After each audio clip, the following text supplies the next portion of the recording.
The founder of Arka academy ಆಗಿದ್ದು ಹೇಗೆ? Pregnant ಟೈಮಲ್ಲೂ ನಾನು ಮ್ಯೂಸಿಕ್ ಹಾಕೊಂಡು ಡ್ಯಾನ್ಸ್ ಮಾಡ್ತಾ ಇದ್ದೆ. ನಾನು ಸೇರ್ಕೊತೀನಿ ಡ್ಯಾನ್ಸ್ ಕ್ಲಾಸ್ಗೆ ಅಂತ. ಇಲ್ಲ, ಯಾಕೆ ಬೇಡ ಅಂದರು. ಫಸ್ಟ್ ಇನ್ಲಾಸ್ ಎಲ್ಲ ಇರ್ತಾರೆ, ಅವ್ರು ಏನು ಅನ್ಕೊಳ್ತಾರೋ ಅಂತ ಅಂದ್ಬಿಟ್ಟು ರೆಂಟ್ ಕಟ್ಟೋಕ್ಕೂ ಕೂಡ ಎವ್ರಿ ಮಂತ್ ಸಿಕ್ಕಾಬಟ್ಟೆ ಸ್ಟ್ರಗಲ್ ಆಗ್ತಾಯಿತ್ತು. ಬಟ್ ರೆಸ್ಪಾನ್ಸಿಬಿಲಿಟೀಸ್ ಇದೆ ಅಂತ ಯಾವತ್ತೂ ಪ್ಯಾಷನ್ನ ಬಿಟ್ಕೊಡ್ಲಿಲ್ಲ. ನಾವು ಶುರು ಮಾಡಿದ ತಕ್ಷಣ ಯಾವತ್ತೂ ಸಕ್ಸಸ್ನ ನೋಡೋಕ್ಕಾಗಬಾರ್ದು. ಏನೇ ಆಗಿರಲಿ, ಮಕ್ಕಳು ಬರ್ತಾರಲ್ಲ, ಮಕ್ಕಳು ಮುಖ ನೋಡಿದ ತಕ್ಷಣ ಎಲ್ಲ ಮರ್ತೋಗ್ಬಿಡತ್ತೆ. ಕದಲ್ಲಿ ಹೇಗಿದೆ ಅಂತಂದರೆ, ಒಂದು batch, different choreographers, different forms. ಮಕ್ಕಳ ಅಟೆನ್ಷನ್ ಸ್ಪ್ಯಾನ್ ಎಷ್ಟು ಕಮ್ಮಿ ಆಗೋಗಿದೆ, ಪಾಠನ ಒಂದು 10 ನಿಮಿಷನೂ ಅವ್ರು ಕೇಳೋಕ್ಕಾಗಲ್ಲ. 30 ಸೆಕೆಂಡ್ 40 ಸೆಕೆಂಡ್ ಡ್ಯಾನ್ಸ್ ರೀಲ್ ಮಾಡಿದ್ದೀನಿ, ಪೋಸ್ಟ್ ಮಾಡಿದ್ದೀನಿ. ನಾನು ಡ್ಯಾನ್ಸರ್. ಎಲ್ಲ ವುಮೆನ್ಸಿಗೂ ಅವ್ರ ಕೆರಿಯರ್ ಆಗಿರ್ಬೋದು, ಪ್ಯಾಷನ್ ಆಗಿರ್ಬೋದು, ಫ್ಯಾಮಿಲಿ ಆಗಿರ್ಬೋದು, ಪ್ರತಿಯೊಂದು ಬ್ಯಾಲೆನ್ಸಿಂಗಲ್ಲಿ ಮಾಡ್ಕೊಂಡು ಹೋಗಬೇಕು. So dance as a fitness ನೀವು ಯಾವ ರೀತಿ ಹೇಳ್ಕೊಡ್ತೀರಾ ಮಕ್ಕಳಿಗೆಲ್ಲ? ಇವಾಗಿನ ಸ್ಟ್ರೆಸ್ ಲೆವೆಲಲ್ಲಿ ಆ್ಯಂಡ್ ಮಕ್ಕಳು ತೊಗೊಳ್ತಾ ಇರೋ ಜಂಕಲ್ಲಿ ಫಿಸಿಕಲ್ ಆ್ಯಕ್ಟಿವಿಟೀಸ್ ಬೇಕೇ ಬೇಕಿರುತ್ತೆ. ಡ್ಯಾನ್ಸಲ್ಲಿ ಆ್ಯಕ್ಚುಲಿ ಜನಗಳಿಗೆ ಏನು ಮೈಂಡ್ ಸೆಟ್ ಅಂತ ಅಂದರೆ, ಡ್ಯಾನ್ಸ್ ಮಾಡೋಕ್ಕೆ ನಾನು ಸ್ಲಿಮ್ ಆಗೇ ಇರಬೇಕು, ಚಿಕ್ಕ ವಯಸ್ಸಿಂದನೇ ಡ್ಯಾನ್ಸ್ ಕಲ್ತಿರ್ಬೇಕು. ಸೊ ಪೇರೆಂಟ್ಸ್ ಯಾವಾಗ ಖುಷಿಯಿಂದ ನನ್ನ ಮಗು ಇಲ್ಲಿ ಹೋಗ್ತಾ ಇದೆ, ಚೆನ್ನಾಗಿ ಕಲಿತಾ ಇದ್ದಾರೆ, ನನಗೆ ಇನ್ನೊಬ್ರು ಹೇಳ್ತಾರೆ, ಅದೇ ಮಾಡ್ತೀವಿ.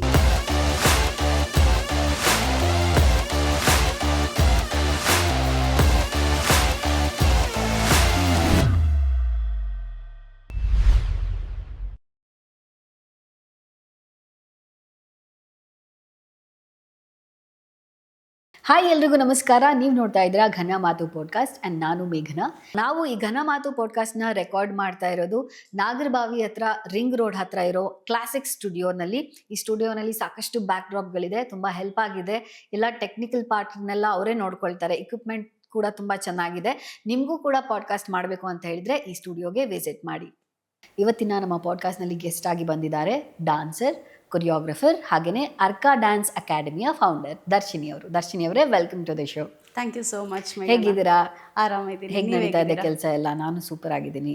ತುಂಬ ಚೆನ್ನಾಗಿ ನಡೀತಾ ಇದೆ. Okay, so first of all ನನ್ನ ಪ್ರಶ್ನೆ ಏನು ಅಂತ ಹೇಳಿದರೆ, ಅರ್ಕಾ ಅಂದ್ರೇನು? ಏನಿದು ಅರ್ಕಾ ಡ್ಯಾನ್ಸ್ ಅಕಾಡೆಮಿ ಅಂದರೆ? ಅರ್ಕಾ ಅಂದರೆ ರೇ ಆಫ್ ಸನ್ಲೈಟ್, ಸೂರ್ಯನ ಮೊದಲನೇ ಕಿರಣ ಅಂತ. ಸೊ ಒಂದು ಪಾಸಿಟಿವ್ ಆಗಿ ಶುರು ಆಗಬೇಕು ಅಂತ ಅಂದ್ಬಿಟ್ಟು ಆ ಹೆಸರು ಇಟ್ಟಿದ್ದು, ಆ ಹೆಸರು ಚೂಸ್ ಮಾಡಿದ್ದು. ಆ ಹೆಸರು ಚೂಸ್ ಮಾಡುವಾಗ್ಲೂ ಅಷ್ಟೇ, ಮುಕ್ಕಾಲು ಬುಕ್ ಖಾಲಿ ಮಾಡಿದ್ದೀನಿ. ಯೂಶಲಿ ಇಂಗ್ಲೀಷ್ ವರ್ಡ್ ಆಗಿರ್ಬೋದು, ಕನ್ನಡ ವರ್ಡು, ಸಾಂಸ್ಕ್ರಿಟ್ ವರ್ಡು, ಪ್ರತಿಯೊಂದೂ ನನಗೆ ತಲೆಗೆ ಬಂದಿದ್ದು ಆ್ಯಂಡ್ ನನ್ನ ಫ್ರೆಂಡ್ಸ್ ಹೇಳಿದ್ದು, ನನ್ನ ಟೀಮ್ ಹೇಳಿದ್ದು, ಫ್ಯಾಮಿಲಿ ಹೇಳಿದ್ದು, ಎಲ್ಲ ಹೆಸ್ರುಗಳ್ನೂ ಬರೆದು ಒಂದು ಮುಕ್ಕಾಲು ಬುಕ್ಕೇ ಖಾಲಿ ಮಾಡಿದ್ದೆ ಮೇಘನಾ ಯೂಶಲಿ. ಸೊ ಆಮೇಲೆ okay, end of the day Arka ಒಂದು ಪಾಸಿಟಿವ್ ಆಗಿದೆ ಅಂತ ಅಂದ್ಬಿಟ್ಟು ಅರ್ಕಾ ಚೂಸ್ ಮಾಡಿದ್ದು. ಓಕೆ, ಅರ್ಕಾ ಡ್ಯಾನ್ಸ್ ಅಕಾಡೆಮಿ ಅಂದರೆ ಅಫ್ಕೋರ್ಸ್ ಗೊತ್ತಾಗ್ಬಿಡುತ್ತೆ ಎಲ್ರಿಗೂ, ಡ್ಯಾನ್ಸ್ ಹೇಳ್ಕೊಡ್ತಾರೆ ಇಲ್ಲಿ ಅಂತ. ಬಟ್ ಯಾವ್ಯಾವ ಫಾರ್ಮ್ಸ್ ಹೇಳ್ಕೊಡ್ತಾರೆ ಅಂತ ಹೇಳ್ಬೋದಾ? ಎಸ್, ಅರ್ಕಾ ಡ್ಯಾನ್ಸ್ ಅಕಾಡೆಮಿಯಲ್ಲಿ ಯೂಶಲಿ ಡ್ಯಾನ್ಸ್ ಅಕಾಡೆಮಿ ಅಂದರೆ ಬರೀ ಡ್ಯಾನ್ಸೇ ಇರುತ್ತೆ ಅಂತ ಎಲ್ಲರ ಮೈಂಡಿಗೂ ಬರುತ್ತೆ. But wrong. ನಮ್ಮ ಇನ್ಸ್ಟಿಟ್ಯೂಟಲ್ಲಿ, ನಮ್ಮ ಅಕಾಡೆಮಿನಲ್ಲಿ ಪ್ರತಿಯೊಂದು ಆ್ಯಕ್ಟಿವಿಟೀಸ್ನೂ ನಾವು ಇಂಟ್ರಡ್ಯೂಸ್ ಮಾಡಿದ್ದೀವಿ. For example drawing and painting ಆಗಿರ್ಬೋದು, ಆ್ಯಂಡ್ ಮ್ಯೂಸಿಕ್ ಇನ್ಸ್ಟ್ರೂಮೆಂಟ್ಸ್ ಆಗಿರ್ಬೋದು, Carnatic vocal, Hindustani vocal, and especially public speaking. ಮಕ್ಕಳಿಗೆ ಇವಾಗಿನ ಮಕ್ಕಳು ಬೆರೀತಾ ಇಲ್ಲ, ಸೊ ಮಾತಾಡೋಕ್ಕೆ ಹಿಂಜರಿತಾ ಇದ್ದಾರೆ. ಸೊ ಅಂಥ ಮಕ್ಕಳಿಗೆ ಪಬ್ಲಿಕ್ ಸ್ಪೀಕಿಂಗ್ ಬೇಕು ಅಂತ ಅಂದ್ಬಿಟ್ಟು ಪಬ್ಲಿಕ್ ಸ್ಪೀಕಿಂಗ್ನ ನಾವು ಇಂಟ್ರಡ್ಯೂಸ್ ಮಾಡಿದ್ದೀವಿ ನಮ್ಮ ಸ್ಟುಡಿಯೋನಲ್ಲಿ. ಸೊ ಈ ಥರ ಬೇರೆ ಬೇರೆ ಆ್ಯಕ್ಟಿವಿಟೀಸ್ ಎಲ್ಲ ಇದೆ. ಡ್ಯಾನ್ಸ್ ಫಾರ್ಮ್ ಬಂದರೆ Bharatanatyam, Kathak, western, free style, ಪ್ರತಿಯೊಂದು ಫಾರ್ಮ್ಸೂ ನಾವು ಹೇಳ್ಕೊಡ್ತೀವಿ. ನೀವು ಹೇಳಿದ್ರಿ ಮಕ್ಕಳು ಜಾಸ್ತಿ ಮಿಂಗಲ್ ಆಗ್ತಾ ಇಲ್ಲ ಇತ್ತೀಚೆಗೆ ಅಂತ. ಅದ್ರ ಮೇನ್ ಕಾರಣನೇ ಮೊಬೈಲ್ಗಳು. ಎಕ್ಸಾಕ್ಟ್ಲಿ, ಮೊಬೈಲ್ಗಳು ಬಂದ್ಬಿಟ್ಟು ಅದು ಚಿಕ್ಕ ಮಕ್ಕಳಿಗೆಲ್ಲ ಕೊಟ್ಟು ಅದನ್ನು. ನಾನು ಒಂದು ಇನ್ಸಿಡೆಂಟ್ ಹೇಳೋಕ್ಕೆ ಇಷ್ಟಪಡ್ತೀನಿ. ನೆನ್ನೆ ಟ್ರೈನಲ್ಲಿ ಟ್ರಾವೆಲ್ ಮಾಡ್ತಾ ಇದ್ದೆ, ಒಬ್ರು ಮಗು ಎತ್ಕೊಂಡಿದ್ರು, ಸಿಕ್ಕಾಪಟ್ಟೆ ಅಳ್ತಾ ಇದೆ. ಅದು ಸಿಕ್ಕಾಪಟ್ಟೆ ಅಂದರೆ ರೂಫ್ ಅಲ್ಲ, ಅಷ್ಟು ಜೋರಾಗಿ ಅಳ್ತಾ ಇದೆ. ಸಡನ್ನಾಗಿ ಫೋನ್ ಸ್ಕ್ರೀನ್ ಕಾಣಿದ ತಕ್ಷಣ ಚುಪ್ ಒಂದು ಮಾತಿಲ್ಲ, ಏನಿಲ್ಲ. ಈ ರೀತಿ ಮೊಬೈಲ್ ಕೊಟ್ಬಿಟ್ಟು ತುಂಬಾ ಹಾಳು ಮಾಡ್ತಾ ಇದ್ದಾರೆ ಮಕ್ಕಳು ಅಂತ ಅನ್ಸ್ಬಿಡುತ್ತೆ. ತುಂಬಾ ಸೈಲೆಂಟ್ ಆಗ್ತಾ ಇದ್ದಾರೆ, ಸೋಷಿಯಲ್ನೆಸ್ ಅನ್ನೋದೇ ಇಲ್ಲ, ಮಿಂಗಲ್ ಆಗೋದಿಲ್ಲ. ಸೊ ಈ ಥರ ಮಕ್ಕಳಿಗೆ ನಿಮ್ಮ ಅರ್ಕಾ ಡ್ಯಾನ್ಸ್ ಅಕಾಡೆಮಿಲಿ ಹೇಗೆ ಹೇಳ್ಕೊಡ್ತೀರಾ? ಏನಾದರೂ ಡ್ಯಾನ್ಸ್ ಫಾರ್ಮ್ ಹೇಳ್ಕೊಡ್ಬೇಕು ಅಂತ? ಯೂಶಲಿ ನಮಗೆ ಸಮ್ಮರ್ ಕ್ಯಾಂಪ್ ಮಾಡ್ತೀವಿ. So every year summer camp ನಡೆಯುತ್ತೆ. ಈ 2 ಮಂತ್ಸ್ ಮಕ್ಕಳನ್ನ ಹ್ಯಾಂಡಲ್ ಮಾಡೋಕ್ಕಾಗಲ್ಲ ಅಂತ ಸೇರಿಸಿದವರು ಇದ್ದಾರೆ. ಬಿಕಾಸ್ ಬರೀ ಟಿ ವಿ, ಫೋನೇ ನೋಡ್ತಾ ಇರ್ತಾರೆ, ಹಾಗಾಗಿ ಬ್ಯುಸಿ ಇಡಬೇಕು ಮಕ್ಕಳನ್ನ ಅಂತ ಸೇರಿಸ್ತಾರೆ. ಸೊ ಪೇರೆಂಟ್ಸ್ಗೆ ಹೇಗೆ ಅಂದರೆ, ಅವ್ರಿಗೆ ಅದರಿಂದ ಅವಾಯ್ಡ್ ಮಾಡಬೇಕು ಯೂಶಲಿ. ಸೊ ನಾವು ಹೇಗೆ ಅವಾಯ್ಡ್ ಮಾಡಬೇಕು ಮಕ್ಕಳಿಗೆ ಫೋನ್, ಮೊಬೈಲ್ ಇಲ್ದಲೆ ಅಂದರೆ, ಮಕ್ಕಳನ್ನ ಬ್ಯುಸಿಯಾಗಿಡೋಣ, ಅವ್ರನ್ನ ಆ್ಯಕ್ಟಿವ್ ಆಗಿಡೋಣ. ಬೇರೆ ಬೇರೆ ಆ್ಯಕ್ಟಿವಿಟೀಸ್ನಲ್ಲಿ ಬ್ಯುಸಿ ಇಡೋಣ. ಸೊ ಅವ್ರಿಗೆ ಏನು ಇಂಟ್ರೆಸ್ಟ್ ನೋಡೋಣ, ನಾವು ಅಬ್ಸರ್ವ್ ಮಾಡೋಣ ಮಕ್ಕಳಲ್ಲಿ ಅವ್ರಿಗೆ ಏನು ಇಂಟ್ರೆಸ್ಟ್ ಇರುತ್ತೆ, ಆ ಆ್ಯಕ್ಟಿವಿಟೀಸಿಗೆ ನಾವು ಅದರಲ್ಲಿ ಆ ಮಕ್ಕಳನ್ನ ಬ್ಯುಸಿ ಇಟ್ಟರೆ ಆಟೋಮೆಟಿಕಲಿ ಮೊಬೈಲ್ ಟಿ ವಿ ಇದೆಲ್ಲ ಕಮ್ಮಿ ಮಾಡ್ತಾ ಬರ್ತಾರೆ. Okay, the founder of Arka ಅಕಾಡೆಮಿಗೂ ದರ್ಶಿನಿ ಅವ್ರಿಗೂ ಏನು ವ್ಯತ್ಯಾಸ? ನಾನು ಫೌಂಡರ್ ಆಗಿಲ್ಲ ಅಂದಿದ್ರೆ 100% ನಾನು ಡ್ಯಾನ್ಸರ್ ಆಗೇ ಇರ್ತಾಯಿದ್ದೆ. ಓಕೆ, ನೀವು ಡ್ಯಾನ್ಸ್ ಮಾಡ್ತೀರಾ, ತುಂಬ ಚೆನ್ನಾಗಿ ಡ್ಯಾನ್ಸ್ ಮಾಡ್ತೀರಾ. Thank you. ಸೊ ಎಸ್, ನಾನು ಡ್ಯಾನ್ಸರ್ ಆಗೇ ಇರ್ತಾಯಿದ್ದೆ, ಬಟ್ ನಾನು ಡ್ಯಾನ್ಸ್ ಪ್ಯಾಷನಿಂದ ಯಾವತ್ತೂ ನಾನು ಹಿಂದೆ ಹೋಗ್ತಾ ಇರಲಿಲ್ಲ. ಸೊ ನಾನು ಡ್ಯಾನ್ಸರ್ ಆದಾಗ ನನ್ನದೇ ಆದ ಒಂದು ಐಡೆಂಟಿಟಿ ಬೇಕು. ಸೊ ನಾನೇ ಒಂದು ಓನ್ ಡ್ಯಾನ್ಸ್ ಇನ್ಸ್ಟಿಟ್ಯೂಟ್ ಮಾಡಬೇಕು ಅಂತ ತುಂಬ ಡ್ರೀಮ್ ಇತ್ತು. ಸೊ ಯಾವಾಗ ಆಗತ್ತೆ, ಇವಾಗ ರೆಸ್ಪಾನ್ಸಿಬಿಲಿಟೀಸು ಇರುತ್ತೆ. So as A house wife responsibilities ಇರುತ್ತೆ, ಆ್ಯಂಡ್ ಫ್ಯಾಮಿಲಿ ಬ್ಯಾಕ್ಗ್ರೌಂಡ್ ಹೇಗೆ ರೆಸ್ಪಾಂಡ್ ಮಾಡ್ತಾರೆ ಅನ್ನೋದು ಗೊತ್ತಿರಲ್ಲ. ಸೊ ಈ ಥರ ಎಲ್ಲ ಇದ್ದಾಗ ತುಂಬ ಚಾಲೆಂಜಸ್ ಬಂತು. But end of the day ನಾನು ಮಾಡಲೇಬೇಕು, ನನ್ನದೇ ಒಂದು ಐಡೆಂಟಿಟಿ ತೊಗೊಳ್ಬೇಕು ಅಂತ ಅಂದ್ಬಿಟ್ಟು ಮೈಂಡಿಗೆ ಬಂತು. ಸೊ ಆಮೇಲೆ ಏನೋ ಒಂದು ಮಾಡಿ ನನ್ನದೇ ಒಂದು ಡ್ಯಾನ್ಸ್ ಇನ್ಸ್ಟಿಟ್ಯೂಟ್ನ ಬಿಲ್ಡ್ ಮಾಡಿದೆ. Okay, so house wife Darshini ಅವರು the founder of Arka academy ಆಗಿದ್ದು ಹೇಗೆ, ಅದು ಜರ್ನಿ ಹೇಗಿತ್ತು ಅಂತ ಎಕ್ಸ್ಪ್ಲೈನ್ ಮಾಡ್ಬೋದಾ? ಹೀಗೆ ನನ್ನ ಮಗನೂ ದೊಡ್ಡವನಾಗ್ತಾನೆ, ಅವನಿಗೆ 4 years 5 years ಇದೆ ಅನ್ನೋವಾಗ ಅವನ್ನ ನಾನು ಡ್ರಾಯಿಂಗ್ ಕ್ಲಾಸಿಗೆ ಸೇರಿಸ್ತೀನಿ ಒಂದು ಕಡೆ. ಅಲ್ಲಿ ಅವ್ನು ಡ್ರಾಯಿಂಗ್ ಕ್ಲಾಸಿಗೆ ನಾನು ಸೇರಿಸಿದಾಗ 1 hour ನಾನೇ ಅವ್ನಿಗೆ ವೆಯ್ಟ್ ಮಾಡಿ ನಾನು ಕರ್ಕೊಂಡು ಬರ್ತಾಯಿದ್ದೆ. ಅದೇ ಟೈಮಲ್ಲಿ ಅದೇ ಇನ್ಸ್ಟಿಟ್ಯೂಟಲ್ಲಿ ಡ್ಯಾನ್ಸ್ ಕ್ಲಾಸ್ ನಡೀತಾ ಇತ್ತು. ಸೊ ಅಲ್ಲಿ ನಾನು ವಿಂಡೋ ನೋಡ್ತಾ ನಾನು ಸೇರ್ಕೊಳ್ಬೇಕು, ನಂಗೆ ಡ್ಯಾನ್ಸ್ ಅಂದರೆ ಸಿಕ್ಕಾಬಟ್ಟೆ ಇಷ್ಟ. ಚಿಕ್ಕವಳಿ ಯಾವಾಗಿಂದ ಶುರು ಆಗಿದ್ದು ಡ್ಯಾನ್ಸ್ ನಂಗೆ ಇಷ್ಟ ಅನ್ನೋದು? ಇಲ್ಲ, ನಂಗೆ ಚಿಕ್ಕವಳಿಂದನೂ ಡ್ಯಾನ್ಸ್ ಅಂದರೆ ಸಿಕ್ಕಾಬಟ್ಟೆ ಇಷ್ಟ. ನೀವು ನಂಬಲ್ಲ, ನಾನು ಪ್ರೆಗ್ನೆಂಟ್ ಟೈಮಲ್ಲೂ ನಾನು ಮ್ಯೂಸಿಕ್ ಹಾಕ್ಕೊಂಡು ಡ್ಯಾನ್ಸ್ ಮಾಡ್ತಾ ಇದ್ದೆ. ನಾವು ಮಮ್ಮಿ ಕೈ ಹಿಡ್ದು ಕೂರಿಸೋರು, ಮಾಡಬೇಡ, ಕುತ್ಕೋ ಅಂತ. ಸೊ ಇಷ್ಟು ಪ್ರೀತಿ ಡ್ಯಾನ್ಸ್ ಮೇಲೆ. ಆವಾಗ ನಾನು ನೋಡುವಾಗ ಅವ್ನು ಡ್ರಾಯಿಂಗ್ ಕ್ಲಾಸಿಗೆ ಹೋಗ್ತಾ ಇರ್ತಾನೆ, ನಾನು 1 hour ವೆಯ್ಟ್ ಮಾಡಿ ಇದ್ದು ಕರ್ಕೊಂಡು ಬರಬೇಕಾಗತ್ತೆ. ನಾನು ಕುತ್ಕೊಂಡು ವಿಂಡೋನಲ್ಲಿ ನೋಡೋದು, ಎಷ್ಟು ಚೆನ್ನಾಗಿ ಮಾಡ್ತಾ ಇದ್ದಾರಲ್ವ, ನನಗೂ ಸೇರ್ಕೊಳ್ಬೇಕು ಅಂತ ಆಸೆ ಆಗ್ತಾಯಿತ್ತು. ಹಸ್ಬೆಂಡ್ನ ಕೇಳಿದೆ, ನಾನು ಸೇರ್ಕೊತೀನಿ ಡ್ಯಾನ್ಸ್ ಕ್ಲಾಸ್ಗೆ ಅಂತ. ಇಲ್ಲ, ಯಾಕೆ ಬೇಡ ಅಂದರು ಫಸ್ಟ್. ಅಂದರೆ ಗೊತ್ತಲ್ಲ, ಇವಾಗ ಇನ್ಲಾಸ್ ಎಲ್ಲ ಇರ್ತಾರೆ, ಅವ್ರು ಏನು ಅಂದ್ಕೊಳ್ತಾರೋ ಏನೋ ಅಂತ ಅಂದ್ಬಿಟ್ಟು ಬೇಡ ಅಂತ ಹೇಳಿದ್ರು. ಆಮೇಲೆ ಓಕೆ ಕನ್ವಿನ್ಸ್ ಮಾಡಿದೆ, ಇಲ್ಲ ಹೋಗ್ತೀನಿ ಅಂತ. ಸಪೋರ್ಟ್ ಮಾಡಿದ್ರು, 100% ಸಪೋರ್ಟ್ ಮಾಡಿದ್ರು ಹಸ್ಬೆಂಡು, ಆಯಿತು ಹೋಗು ಅಂತ. ಬಟ್ ನಾನು ಡ್ಯಾನ್ಸ್ ಕ್ಲಾಸಿಗೆ ಸೇರ್ಕೊಂಡಿದ್ದು ಮನೆಯಲ್ಲಿ ಯಾರಿಗೂ ಗೊತ್ತಿರಲಿಲ್ಲ, ಹಸ್ಬೆಂಡಿಗೆ ಬಿಟ್ಟರೆ. ಅವ್ರ ಸಪೋರ್ಟಿಂದನೇ ಇವಾಗ ಅವರೇ ಬೇಡ ಅಂತ ಅಂದಿದ್ರೆ ನಾನು ಏನೂ ಮಾಡೋಕ್ಕೆ ಆಗ್ತಾ ಇರಲಿಲ್ಲ, ಟು ಬಿ ಫ್ರ್ಯಾಂಕ್. ಸೊ ಅವರು ಓಕೆ ಸೇರ್ಕೊ ಅಂತ ಹೇಳಿದ್ರು. ಆವಾಗ ಸೇರಿಕೊಂಡು ನಂದು ಡ್ಯಾನ್ಸ್ ಜರ್ನಿ ಅಲ್ಲಿಂದ ಶುರುವಾಯಿತು. ಆಮೇಲೆ ಒಂದು ಸಿಚುಯೇಷನಲ್ಲಿ ಹೇಗಾಯಿತು ಅಂತಂದರೆ, ಫಿನಾನ್ಷಿಯಲಿ ಸ್ವಲ್ಪ ನಮ್ಮದು ಹಸ್ಬೆಂಡ್ ಬಿಸ್ನೆಸ್ ಮಾಡೋದು, ಹಸ್ಬೆಂಡ್ದು ಬಿಸ್ನೆಸ್ ಸ್ವಲ್ಪ ಡೌನ್ ಆಗ್ತಾ ಬಂತು. ಆವಾಗ ನನ್ನ ಮೈಂಡಿಗೆ ಬಂದಿದ್ದು, ಏನು ಮಾಡ್ಬೋದು, ನಾನು ಏನಾದರೂ ಒಂದು ಸಪೋರ್ಟ್ ಆಗಿ ನಿಂತ್ಕೊಳ್ಬೇಕು, ಅವರಿಗೆ ಏನಾದರೂ ಫಿನಾನ್ಷಿಯಲಿ ಸಪೋರ್ಟ್ ಮಾಡಬೇಕು ಅಂತ ಬಂತು ಮೈಂಡಿಗೆ. ನಂದು ಎಜುಕೇಷನ್ನು ಕಮ್ಮಿನೇ ಇದ್ದಿದ್ದರಿಂದ ಏನು ಕೆಲಸ ಮಾಡೋದು, ಹೇಗೆ ಅಪ್ರೋಚ್ ಮಾಡೋದು ಕೆಲಸಕ್ಕೆ ಅಂತ ಅಂದಾಗ ನಂಗೆ ಏನು ಮಾಡಬೇಕು ಅಂತ ಗೊತ್ತಾಗದೆ, ನಾನು ಡ್ಯಾನ್ಸ್ ಕ್ಲಾಸಿಗೆ ಹೋಗ್ತಾ ಇದ್ನಲ್ಲ, ಅಲ್ಲೇ ಅಪ್ರೋಚ್ ಮಾಡಿದೆ. ಫಸ್ಟು ಹಸ್ಬೆಂಡ್ನ ಕೇಳಿದೆ, ಹೀಗೆ ನನಗೆ ಗೊತ್ತಿರೋದೇ ಡ್ಯಾನ್ಸು, ನಾನು ಡ್ಯಾನ್ಸ್ ತೊಗೊಳ್ತೀನಿ, ಸ್ಟೂಡೆಂಟ್ಸಿಗೆ ಹೇಳ್ಕೊಡ್ತೀನಿ, ಡ್ಯಾನ್ಸ್ ಟೀಚರಾಗಿ ಎಲ್ಲಾದರೂ ಜಾಯ್ನ್ ಆಗ್ತೀನಿ ಅಂತ ಅಂದ್ಬಿಟ್ಟು. ಸರಿ ಆಯಿತು ಮಾಡು ಅಂತ ಅವಾಗ ಅವರು ಪುಷ್ ಮಾಡಿದ್ರು. ನಾನು ಎಲ್ಲಿ ಡ್ಯಾನ್ಸ್ ಕ್ಲಾಸಿಗೆ ಹೋಗ್ತಾ ಇದ್ದೆ ಅವ್ರ ಹತ್ರನೇ ಅಪ್ರೋಚ್ ಮಾಡಿದೆ, ನಂಗೆ ಯಾವುದಾದ್ರೂ ಒಂದು ಬ್ಯಾಚ್ ಹಾಕ್ಕೊಡಿ, ನಾನು ತೊಗೊಳ್ತೀನಿ ಅಂತ ಅಂದ್ಬಿಟ್ಟು. ಸರಿ ಅವರು ಓಕೆ ಅಂತ ಅಂದ್ಬಿಟ್ಟು ಇಮಿಡಿಯೇಟ್ಲಿ ನನಗೆ ಬ್ಯಾಚಸ್ ಹಾಕ್ಕೊಟ್ರು. Electronic city, Devarachikkanahalli, Mahalakshmi layout, Vijayanagar, ಇಷ್ಟೂ ನಾನು ಓಡಾಡ್ತಾ ಇದ್ದೆ, ಟ್ರಾವೆಲ್ ಅಟ್ ಎ ಟೈಮ್ ಅಲ್ಲ, ವಾರದಲ್ಲಿ 2 ದಿನ, ಒಂದೊಂದು ಕಡೆ 2 ದಿನ. ಬಟ್ ನನಗೆ ಅವಾಗ ಓಡಾಡೋದೇ ಟ್ರಾವೆಲ್ಲೇ ನಂಗೆ ಜಾಸ್ತಿ ಆಗಿಬಿಡ್ತಾಯಿತ್ತು. ಟ್ರಾವೆಲ್ ಮಾಡಿ ಅವಾಗ ನನಗೆ ಹೇಳಿದ ತಕ್ಷಣ ಒಪ್ಕೊಂಡ್ರಲ್ಲ, ಅದಕ್ಕೊಂದು ನಾನು ಇವಾಗಲೂ ಅವ್ರಿಗೆ ಥ್ಯಾಂಕ್ಸ್ ಹೇಳೋಕ್ಕೆ ಇಷ್ಟಪಡ್ತೀನಿ. ಸೊ ನೀವು ನಂಬಲ್ಲ, ಅವಾಗ 5,000ಗೆ ನಾನು ಎಲೆಕ್ಟ್ರಾನಿಕ್ ಸಿಟಿಗೆ ಟ್ರಾವೆಲ್ ಮಾಡ್ತಾಯಿದ್ದೆ. ಬಿಕಾಸ್ ಬೇಕಿತ್ತು, ಅದು ತುಂಬ ನೀಡಿತ್ತು, ಆ 5,000 ಕೂಡ ತುಂಬ ನೀಡಿತ್ತು ಆ ಟೈಮಲ್ಲಿ. ಸೊ ಆಮೇಲೆ ಮತ್ತೆ ಮನೆಗೆ ಬಂದ ಮೇಲೆ ಈ ಥರ ಎಲ್ಲ ಜರ್ನಿ ಶುರುವಾಗಿದ್ದು. ಸೊ ಅವನ್ನ ನೋಡ್ಕೊಳ್ಬೇಕಾಗತ್ತೆ, ಅವ್ನ ಹೋಮ್ವರ್ಕು ಮತ್ತು ಅಡುಗೆ ಕೆಲಸಗಳು, ಇನ್ಲಾಸ್ ಎಲ್ಲ ಇರ್ತಾಯಿದ್ರು ಅವಾಗ. ಅದನ್ನು ಬ್ಯಾಲೆನ್ಸ್ ಮಾಡ್ತಾ ಹೋಗ್ತಾ ಬಂತು. ಓಕೆ, ಸಾಕಷ್ಟು ಸ್ಟ್ರಗಲ್ಸ್ ಫೇಸ್ ಮಾಡಿದ್ರೆ ಅನ್ಸುತ್ತೆ. ಬಿಕಾಸ್ ರೆಸ್ಪಾನ್ಸಿಬಿಲಿಟಿ ಬೇರೆ ಇರುತ್ತೆ ಹೌಸ್ ವೈಫ್ ಆಗಿ, ಮನೆಯವ್ರನ್ನೆಲ್ಲ ನೋಡ್ಕೋಬೇಕು ಅಂತ. ಅದೇ ರೀತಿ ಪ್ಯಾಷನ್ ಕೂಡ ಬಿಡಬಾರ್ದು ಅನ್ನೋದು ಇರುತ್ತೆ. ಸೊ ಇದನ್ನು ಹೆಂಗೆ ಬ್ಯಾಲೆನ್ಸ್ ಮಾಡಿದ್ರಿ? ಮೇಯ್ನಾಗಿ ಹೆಣ್ಮಕ್ಳಿಗೆ ಮದುವೆ ಆದಮೇಲೆ ಎಸ್ಪೆಷಲಿ ತುಂಬ ರೆಸ್ಪಾನ್ಸಿಬಿಲಿಟೀಸ್ ಇರುತ್ತೆ. ಸೊ ಎರಡೂ ಬ್ಯಾಲೆನ್ಸಿಂಗಾಗಿ ತೊಗೊಂಡೋಗ್ಬೇಕಾಗತ್ತೆ. ಬಟ್ ರೆಸ್ಪಾನ್ಸಿಬಿಲಿಟೀಸ್ ಇದೆ ಅಂತ ಯಾವತ್ತೂ ಪ್ಯಾಷನ್ನ ಬಿಟ್ಕೊಡ್ಬಾರ್ದು. ನಾವು ಯಾವಾಗ ಪ್ಯಾಷನ್ನು ಇಟ್ಕೊಂಡು ನಾವು ಯಾವಾಗ ರೆಸ್ಪಾನ್ಸಿಬಿಲಿಟೀಸ್ನೂ ಬ್ಯಾಲೆನ್ಸ್ ಮಾಡ್ತೀವಿ, ಆವಾಗಲೇ ನಾವೇನಾದರೂ ಅಚೀವ್ ಮಾಡೋಕ್ಕೆ ಸಾಧ್ಯ. ಓಕೆ. ಸೊ ರೆಸ್ಪಾನ್ಸಿಬಿಲಿಟೀಸ್ ಮಾಡ್ತಾನೆ ಪ್ಯಾಷನ್ನ ಸೆಕೆಂಡ್ ಆಪ್ಷನಾಗಿ ತೊಗೊಂಡೆ, ಬಟ್ ಎಲ್ಲೂ ಬಿಟ್ಕೊಡ್ಲಿಲ್ಲ.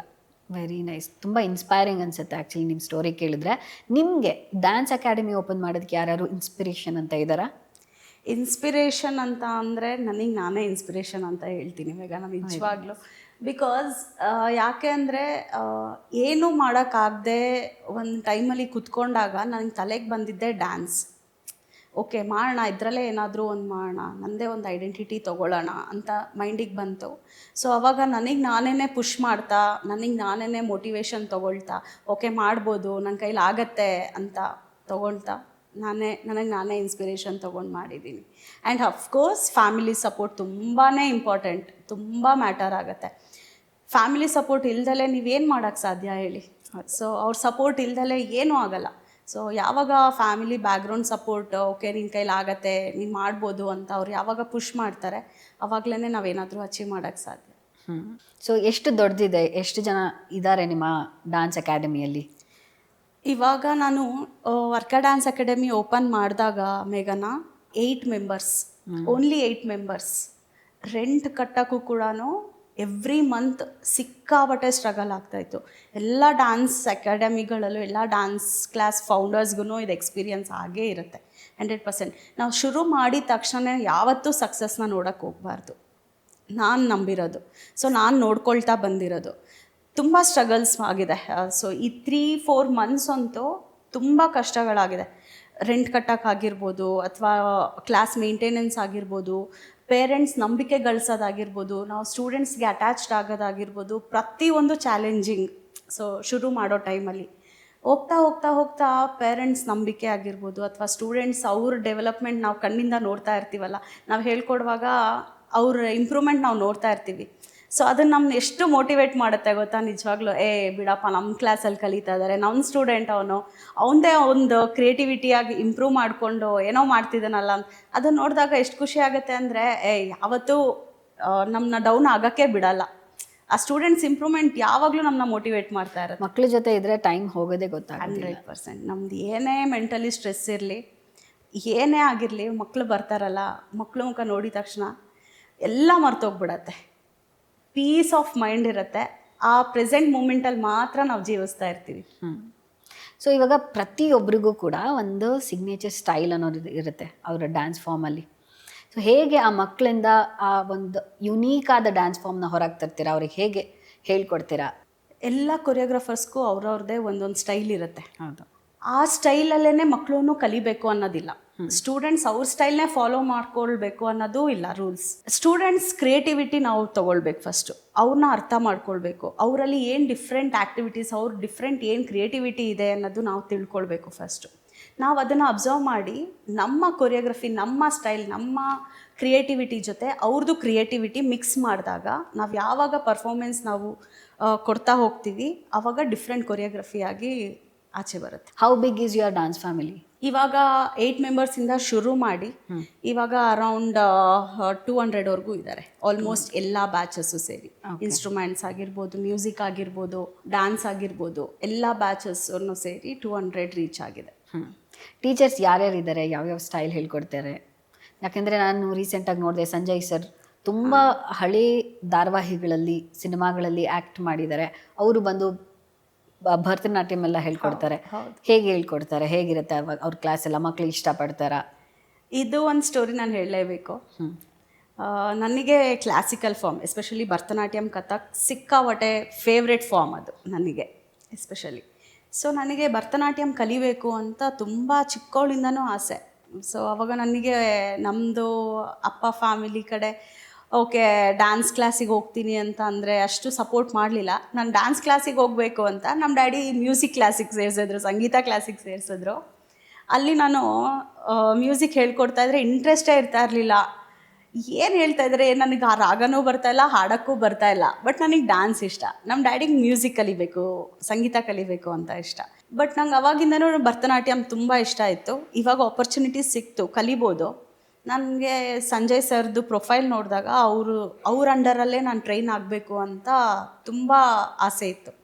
ಟೀಚರ್ ಆಗಬೇಕು ಅಂತ ಅಂದ್ಬಿಟ್ಟು ನಾನು ಮೆಸೇಜ್ ಮಾಡಿರ್ತೀನಿ ಅವ್ರ ಇನ್ಸ್ಟಿಟ್ಯೂಟ್, ಅವ್ರ ಅಂಡರಿಂದ. ಸರ್ ನೋಡಿ ಮೆಸೇಜ್ ಮಾಡಿರ್ತಾರೆ, ಈ ನಂಬರಿಗೆ ಕಾಂಟ್ಯಾಕ್ಟ್ ಮಾಡಿ ಅಂತ. ಅವಾಗ ಎಷ್ಟು ಖುಷಿ ಆಗುತ್ತೆ ಅಂದರೆ ನಾನು ಇಮಿಡಿಯೇಟ್ ಕಾಂಟ್ಯಾಕ್ಟ್ ಮಾಡ್ತೀನಿ. ಆಮೇಲೆ ಮಾಸ್ಟರ್ ಕ್ಲಾಸ್ ನಡೆಯುತ್ತೆ, ಸರ್ರೇ ಬಂದು ತೊಗೊಳ್ತಾರೆ ನನ್ನ ಇನ್ಸ್ಟಿಟ್ಯೂಟಲ್ಲೇ. ಈ ಸಂಜಯ್ ಸರ್ ಬಿಟ್ಟು ಮತ್ತೆ ಯಾರ್ಯಾರು ಕೊರಿಯೋಗ್ರಾಫರ್ಸ್ ಹೇಳ್ಕೊಡ್ತಾರೆ? ಸುಮಿತ್, ವೆಸ್ಟರ್ನ್ ಸುಮಿತ್ ಹೇಳ್ಕೊಡ್ತಾರೆ.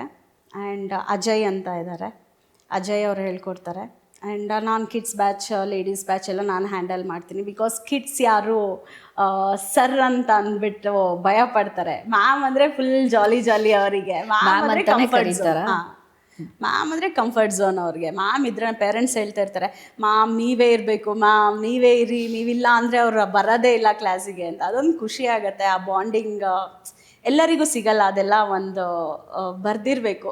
ಲಕ್ ಅಂತಾರಲ್ಲ, ಬ್ಲೆಸ್ಸಿಂಗ್ಸ್ ಅಂತಾರಲ್ಲ, ಆ ಮಕ್ಕಳು ಪ್ರೀತಿ, ಓಕೆ ನೀವೇ ಇರಬೇಕು ಅಂತ ಹೇಳ್ತಾರಲ್ಲ, ಅದೆಲ್ಲ ಬ್ಲೆಸ್ಸಿಂಗ್ಸ್ ನಿಜವಾಗ್ಲು. ಆ್ಯಂಡ್ ಸುಮಿತ್ ಅವರು ಫ್ರೀ ಸ್ಟೈಲ್ ತೊಗೊಳ್ತಾರೆ. ಅಜಯ್ ಅವರು ಫೋಕ್ ಫಾರ್ಮ್ ತೊಗೊಳ್ತಾರೆ. ಡಿಫ್ರೆಂಟ್ ಕೊರಿಯೋಗ್ರಾಫರ್ಸ್ ಡಿಫ್ರೆಂಟ್ ಫಾರ್ಮ್ಸಲ್ಲಿ ತೊಗೊಳ್ತಾರೆ. ನಮ್ಮಲ್ಲಿ ಆ್ಯಕ್ಚುಲಿ ಡ್ಯಾನ್ಸ್ ಅಂತ ಅಂದರೆ ಒಂದೇ ಕೊರಿಯೋಗ್ರಾಫರ್ನ ಇಟ್ಟು ಒಂದೇ ಫಾರ್ಮ್ ನಾವು ಹೇಳ್ಕೊಡಲ್ಲ. ಮಕ್ಕಳು same, batch same, but choreographers ಬೇರೆ ಬೇರೆ ಇರ್ತಾರೆ. ಬಿಕಾಸ್ ಎಲ್ಲ ಫಾರ್ಮು ಮಗುಗೆ ಬೇಕಾಗತ್ತೆ. ಸ್ಟೂಡೆಂಟ್ಸಿಗೆ ಎಲ್ಲ ಫಾರ್ಮ್ಸು ಕಲಿಬೇಕು. ಯೂಶಲಿ ಬೇರೆ ಇನ್ಸ್ಟಿಟ್ಯೂಟ್ ಗೊತ್ತಿಲ್ಲ ನನಗೆ. ಯೂಶಲಿ ಏನು ಮಾಡ್ತಾರೆ ಅಂತಂದರೆ ಒಂದು ಟೀಚರ್ನ ಇಡ್ತಾರೆ, ಒಂದು ಬ್ಯಾಚ್ ಮಾಡ್ತಾರೆ, ಒಂದು ಫಾರ್ಮಲ್ಲಿ ತೊಗೊಂಡೋಗ್ತಾರೆ. ಬಟ್ ನನ್ನ ಕಾನ್ಸೆಪ್ಟ್ ಹೇಗಿದೆ ಅಂದರೆ, ಅರ್ಕಾದಲ್ಲಿ ಹೇಗಿದೆ ಅಂತಂದರೆ, ಒಂದು batch different choreographers different forms. ಆವಾಗ ಅವರು every month different form different choreography ಕರೀತಾ ಇರ್ತಾರೆ. ಸೊ ಆ್ಯಂಡ್ ಮಾಸ್ಟರ್ ಕ್ಲಾಸ್ ಬಂದರೆ ಕೌಶಿಕ್ ಸುವರ್ಣ ಅವ್ರು ತೊಗೊಳ್ತಾರೆ. ಅವ್ರದ್ದು ಕೌಶಿಕ್ ಸುವರ್ಣ ಅವ್ರು ಬಂದರೆ ಯೂಶಲಿ ನಮ್ಮಲ್ಲಿ ಆ ಎನರ್ಜಿನೇ ಬೇರೆ, ಆ ವೈಬೇ ಬೇರೆ. ಕ್ಲಾಸಲ್ಲಿ ಆ ವೈಬ್ ಅಂತೂ ನೆಕ್ಸ್ಟ್ ಲೆವೆಲಲ್ಲಿ ಇರುತ್ತೆ. ಆ ಎನರ್ಜಿ, ಆ ವೈಬ್ ಆಗಿರ್ಬೋದು. ಆ್ಯಂಡ್ ಅವ್ರು ತೊಗೊಳ್ಳೋ ರೀತಿ, ಆ ಮಕ್ಕಳು ಸ್ಟೂಡೆಂಟ್ಸ್ ಜೊತೆ ಅವ್ರು ಕನೆಕ್ಟ್ ಆಗೋದು, ಪ್ರತಿಯೊಂದೂ ನೆಕ್ಸ್ಟ್ ಲೆವೆಲ್ ಇರುತ್ತೆ ಅವ್ರದ್ದು ಕ್ಲಾಸಸ್. ಆ್ಯಂಡ್ ಮಾಸ್ಟರ್ ಕ್ಲಾಸ್ ಭರತನಾಟ್ಯಮಲ್ಲಿ ಸಂಜಯ್ ಶಾಂತಾರಾಮ್ ಸರ್ರೇ ತೊಗೊಳ್ಳೋದು. ಆ್ಯಂಡ್ ವೆಸ್ಟರ್ನಲ್ಲಿ ಕೌಶಿಕ್ ಸುವರ್ಣ ಅವ್ರು ತೊಗೊಳ್ಳೋದು. ಸೊ ಒಂದು ಎಮೋಷನ್ ಕನ್ವೆ ಮಾಡ್ತಾ ಇದ್ದೀರಾ ಡಾನ್ಸ್ ಮೂಲಕ. ಸೊ ಅದು ಹೇಗೆ ಎಕ್ಸ್ಪ್ರೆಸ್ ಮಾಡೋದನ್ನ ಹೇಳ್ಕೊಡ್ತೀರಾ? ನಾನು ಚಿಕ್ಕವಳಿರುವಾಗಿಂದನೂ ಇವಾಗ ಸ್ಕೂಲ್ ಡೇಸ್ಗಳಲ್ಲಾಗಿರ್ಬೋದು, ಆ್ಯನ್ಯುವಲ್ ಡೇ ಬಂತು ಅಂದರೆ, ಅಥವಾ ಯಾವುದಾದ್ರೂ ಈ ಥರ ಇಂಡಿಪೆಂಡೆನ್ಸ್ ಡೇ ಎಲ್ಲ ಬಂತು ಅಂದರೆ, ನಾನೇ ಲೀಡಲ್ಲಿ ನಿಂತ್ಕೊಳ್ಬೇಕಿತ್ತು. ಅದು ಹೆಂಗೆ ಅಂದರೆ, ಯಾರಿಗೂ ನಿಂತ್ಕೊಳ್ಳೋಕೆ ಬಿಡ್ತಾ ಇರಲಿಲ್ಲ. ನಾನು ಹೇಗಾದರೂ ಮಾಡಿ ಟೀಚರ್ನ ಇಂಪ್ರೆಸ್ ಮಾಡಿ ನಾನೇ ಲೀಡಲ್ಲಿ ನಿಂತ್ಕೊಳ್ಬೇಕಿತ್ತು ಎಲ್ಲ ಪರ್ಫಾರ್ಮೆನ್ಸ್ಗಳಲ್ಲೂ. ಬಟ್ ಹಾಗೆ ಮಾಡ್ತಾಯಿದ್ದೆ. ಹೈಸ್ಕೂಲಲ್ಲಿ 8th 9th 10th ನಮಗಿನ್ನ ಜೂನಿಯರ್ ಮಕ್ಕಳಿರ್ತಾರಲ್ಲ, ಅವ್ರ ಕ್ಲಾಸ್ ಟೀಚರ್ಸು ನನ್ನ ಕರಿತಾಯಿದ್ರು ನಮ್ಮ ಮಕ್ಕಳಿಗೆ ಹೇಳ್ಕೊಡು ಅಂತ ಸ್ಕೂಲ್ ಡೇಸಲ್ಲಿ. ಸೊ ನನಗೆ ಏನು ಅಂದರೆ, ಓಕೆ ರೆಗ್ಯುಲರ್ ಕ್ಲಾಸ್ ಅಟೆಂಡ್ ಮಾಡ್ತಿಲ್ಲ, ನಾನು ಬೇರೆ ಕ್ಲಾಸಿಗೆ ಹೋಗಿ ಡ್ಯಾನ್ಸ್ ಹೇಳ್ಕೊಡ್ತಾ ಇದ್ದೀನಿ, ಓಕೆ ಕ್ಲಾಸ್ ಇವತ್ತು ಮಿಸ್ ಆಯಿತು ಅನ್ನೋ ಫೀಲ್. ಸ್ಟೆಪ್ಪಿಂಗ್ ಸ್ಟೋನ್ಸ್ ಅಲ್ಲಿಂದನೇ ಸ್ಟಾರ್ಟ್ ಆಗಿದೆ. ಡ್ಯಾನ್ಸ್ ಅಂದರೆ ಹೇಳ್ಕೊಡ್ಬೇಕು, ಕ್ಲಾಸ್ ಮಿಸ್ ಮಾಡಬೇಕು, ಹೋಗಬೇಕು ಅಷ್ಟೇ. ಅಲ್ಲೇ ಹಂಗೆ ಜೂನಿಯರ್ ನಮಗಿನ first standard, second standard, third standard ಮಕ್ಕಳಿಗೆಲ್ಲ ಆ್ಯನ್ಯುವಲ್ ಡೇಗೆ ನಾನು ಹೈಸ್ಕೂಲಿಗೆ ಬಂದಾಗ ನಾನೇ ಹೇಳ್ಕೊಡ್ತಾ ಇದ್ದೆ ಸ್ಕೂಲ್ನಲ್ಲೇ. ಸೊ ನಮ್ಮ ಟೀಚರ್ಸ್ ಎಲ್ಲ ನನ್ನೇ ಕರಿತಾಯಿದ್ರು ಯೂಶಲಿ. ಏನಾದರೂ ಕಲ್ಚರಲ್ ಆ್ಯಕ್ಟಿವಿಟೀಸ್ ಇತ್ತು ಅಂದರೆ ಸ್ಕೂಲ್ ಡೇಸಲ್ಲಿ, ಓಕೆ ದರ್ಶಿನಿ ಇವ್ರಿಗೆ ಹೇಳ್ಕೊಡು ಅಂತ ಅಂದ್ಬಿಟ್ಟು ಸಾಂಗ್ ಕೊಡ್ತಾಯಿದ್ರು. ಅವಾಗೆಲ್ಲ CD ಟೇಪ್ ರಿಕಾರ್ಡರ್, ಸೊ ಆ ಥರ ಅದನ್ನು ಹಾಕ್ಕೊಂಡು ಓಕೆ ನಾವುಗಳೇ ಹೇಳ್ಕೊಡ್ತಾ ಇದ್ವಿ ಓಕೆ ಜೂನಿಯರ್ಸ್ಗೆ. ಆ್ಯಂಡ್ ಸ್ಕೂಲ್ ಡೇಸ್ಗಳಲ್ಲಿ ನಾನು ಆ್ಯನ್ಯುವಲ್ ಡೇ ಮಾಡಬೇಕು ಅಂದರೆ ನಮ್ಮ ಮಮ್ಮಿ ಸಪೋರ್ಟ್ ಸಿಕ್ಕಾಪಟ್ಟೆ. ನಮ್ಮ ಮಮ್ಮಿ ಹೆಂಗೆ ಅಂದರೆ, ಕಾಸ್ಟ್ಯೂಮ್ಸ್ಗೆಲ್ಲ ದುಡ್ಡು ಕೊಡಬೇಕು, ಆ್ಯಂಡ್ ಆ್ಯನ್ಯುವಲ್ ಡೇಗೆ ಸೇರಿಕೊಳ್ಬೇಕು ಅಂದರೆ ದುಡ್ಡು ಕೊಡಬೇಕಿತ್ತು ಸ್ಕೂಲ್ಗಳಲ್ಲಿ. ಅವಾಗಲೂ ಅದಕ್ಕೆಲ್ಲನೂ ಸ್ವಲ್ಪ ನಮ್ಮಲ್ಲಿ ಸ್ವಲ್ಪ ಫೈನಾನ್ಷಿಯಲಿ ಕಷ್ಟನೇ ಇತ್ತು. ನಮ್ಮ ಮಮ್ಮಿ ಏನೋ ಒಂದು ಮಾಡಿ ಯಾರ ಹತ್ರ ಆದರೂ ಈಸ್ಕೊಂಡು, ಅಥವಾ ನಮ್ಮ ಡ್ಯಾಡಿಗೆ ಗೊತ್ತಾಗ್ತಾ ಇರಲಿಲ್ಲ.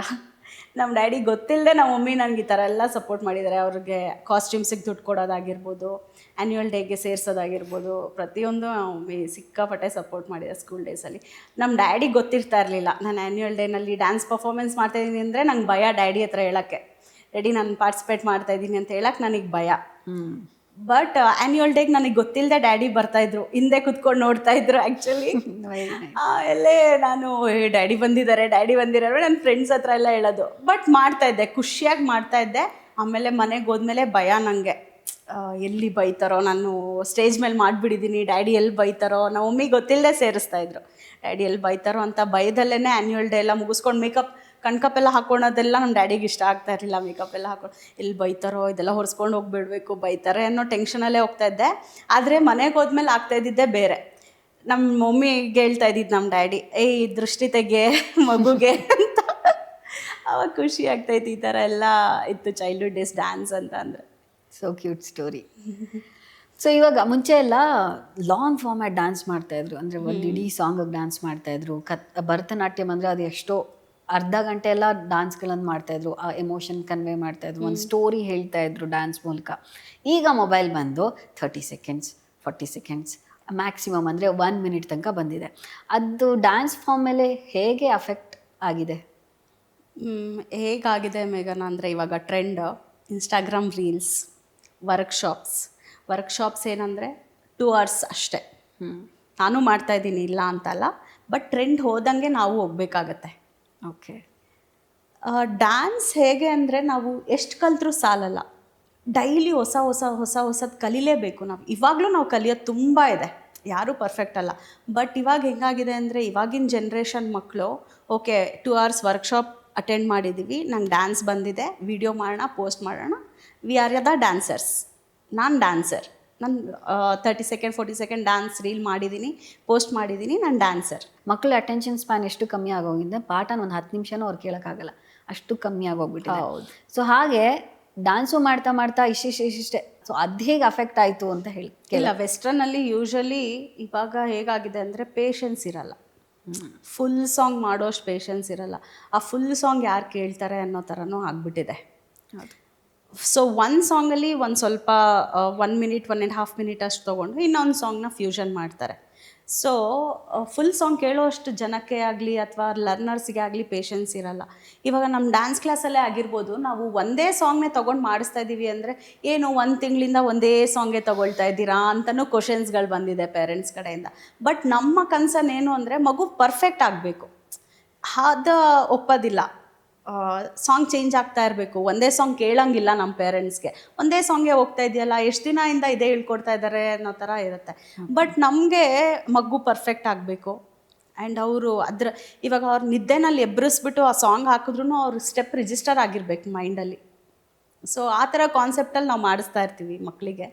ಬಟ್ ಪೇರೆಂಟ್ಸ್ಗೂ ತಾಳ್ಮೆ ಇರಲ್ಲ, ಹೊಸದು ಕಲ್ತ್ಬಿಡ್ಬೇಕು, ಫಾಸ್ಟಾಗಿ ಲರ್ನ್ ಮಾಡಿಬಿಡ್ಬೇಕು, ಫಾಸ್ಟಾಗಿ ಕಲ್ತ್ಬಿಡ್ಬೇಕು, ಬೇರೆ ಸಾಂಗ್ ಕಲಿಬೇಕು ಅನ್ನೋ ಥರ ಇರುತ್ತೆ. ಸೊ ಹಾಗಾಗಿ ಇವಾಗ ಜನ್ರೇಷನ್ ಹಾಗೆ ಆಗಿಬಿಟ್ಟಿದೆ ಮೇಘನ. ಫುಲ್ ಸಾಂಗ್ ಯಾರೂ ತೊಗೊಳ್ಳೋದಿಲ್ಲ ಯೂಶಲಿ. ಕ್ಲಾಸಿಕಲಲ್ಲಿ ಹಾಗಲ್ಲ. ಕ್ಲಾಸಿಕಲಲ್ಲಿ ನಾವು ಒಂದು ಕತೆ ಹೇಳಲೇಬೇಕಿರುತ್ತೆ. ಸೊ ಕ್ಲಾಸಿಕಲಲ್ಲಿ ಒಂದು ಪೌರಾಣಿಕ ಕತೆ ಹೇಳಲೇಬೇಕಾಗುತ್ತೆ, ಅದನ್ನು ಕನ್ವೆ ಮಾಡಲೇಬೇಕಿರುತ್ತೆ ಆಡಿಯನ್ಸ್ಗೆ. ಸೊ ಹಾಗಾಗಿ ಫ್ಯೂಷನ್ ಅಂತ ತೊಗೊಳ್ತಾರೆ. ವೆಸ್ಟರ್ನಲ್ಲಿ ಯಾರೂ ಇವಾಗ ಪೇಷನ್ಸೇ ಇಲ್ಲ, ಮೇಯ್ನಾಗಿ ಹೇಳ್ಬೇಕಂದ್ರೆ ಫುಲ್ ಸಾಂಗ್ ಕೇಳೋ ಅಷ್ಟು. ಸೊ ಇನ್ ಡೀಟೇಲ್ ಆಗಿ ನಿಮ್ಮ ಅರ್ಕ ಅಕಾಡೆಮಿಯಿಂದ ಏನೇನೆಲ್ಲ ಡ್ಯಾನ್ಸ್ ಫಾರ್ಮ್ಸ್, ಯಾವುದೆಲ್ಲ ಕಲೆಗಳನ್ನು ಹೇಳ್ಕೊಡ್ತೀರಾ ಅಂತ ಹೇಳ್ಬೋದಾ?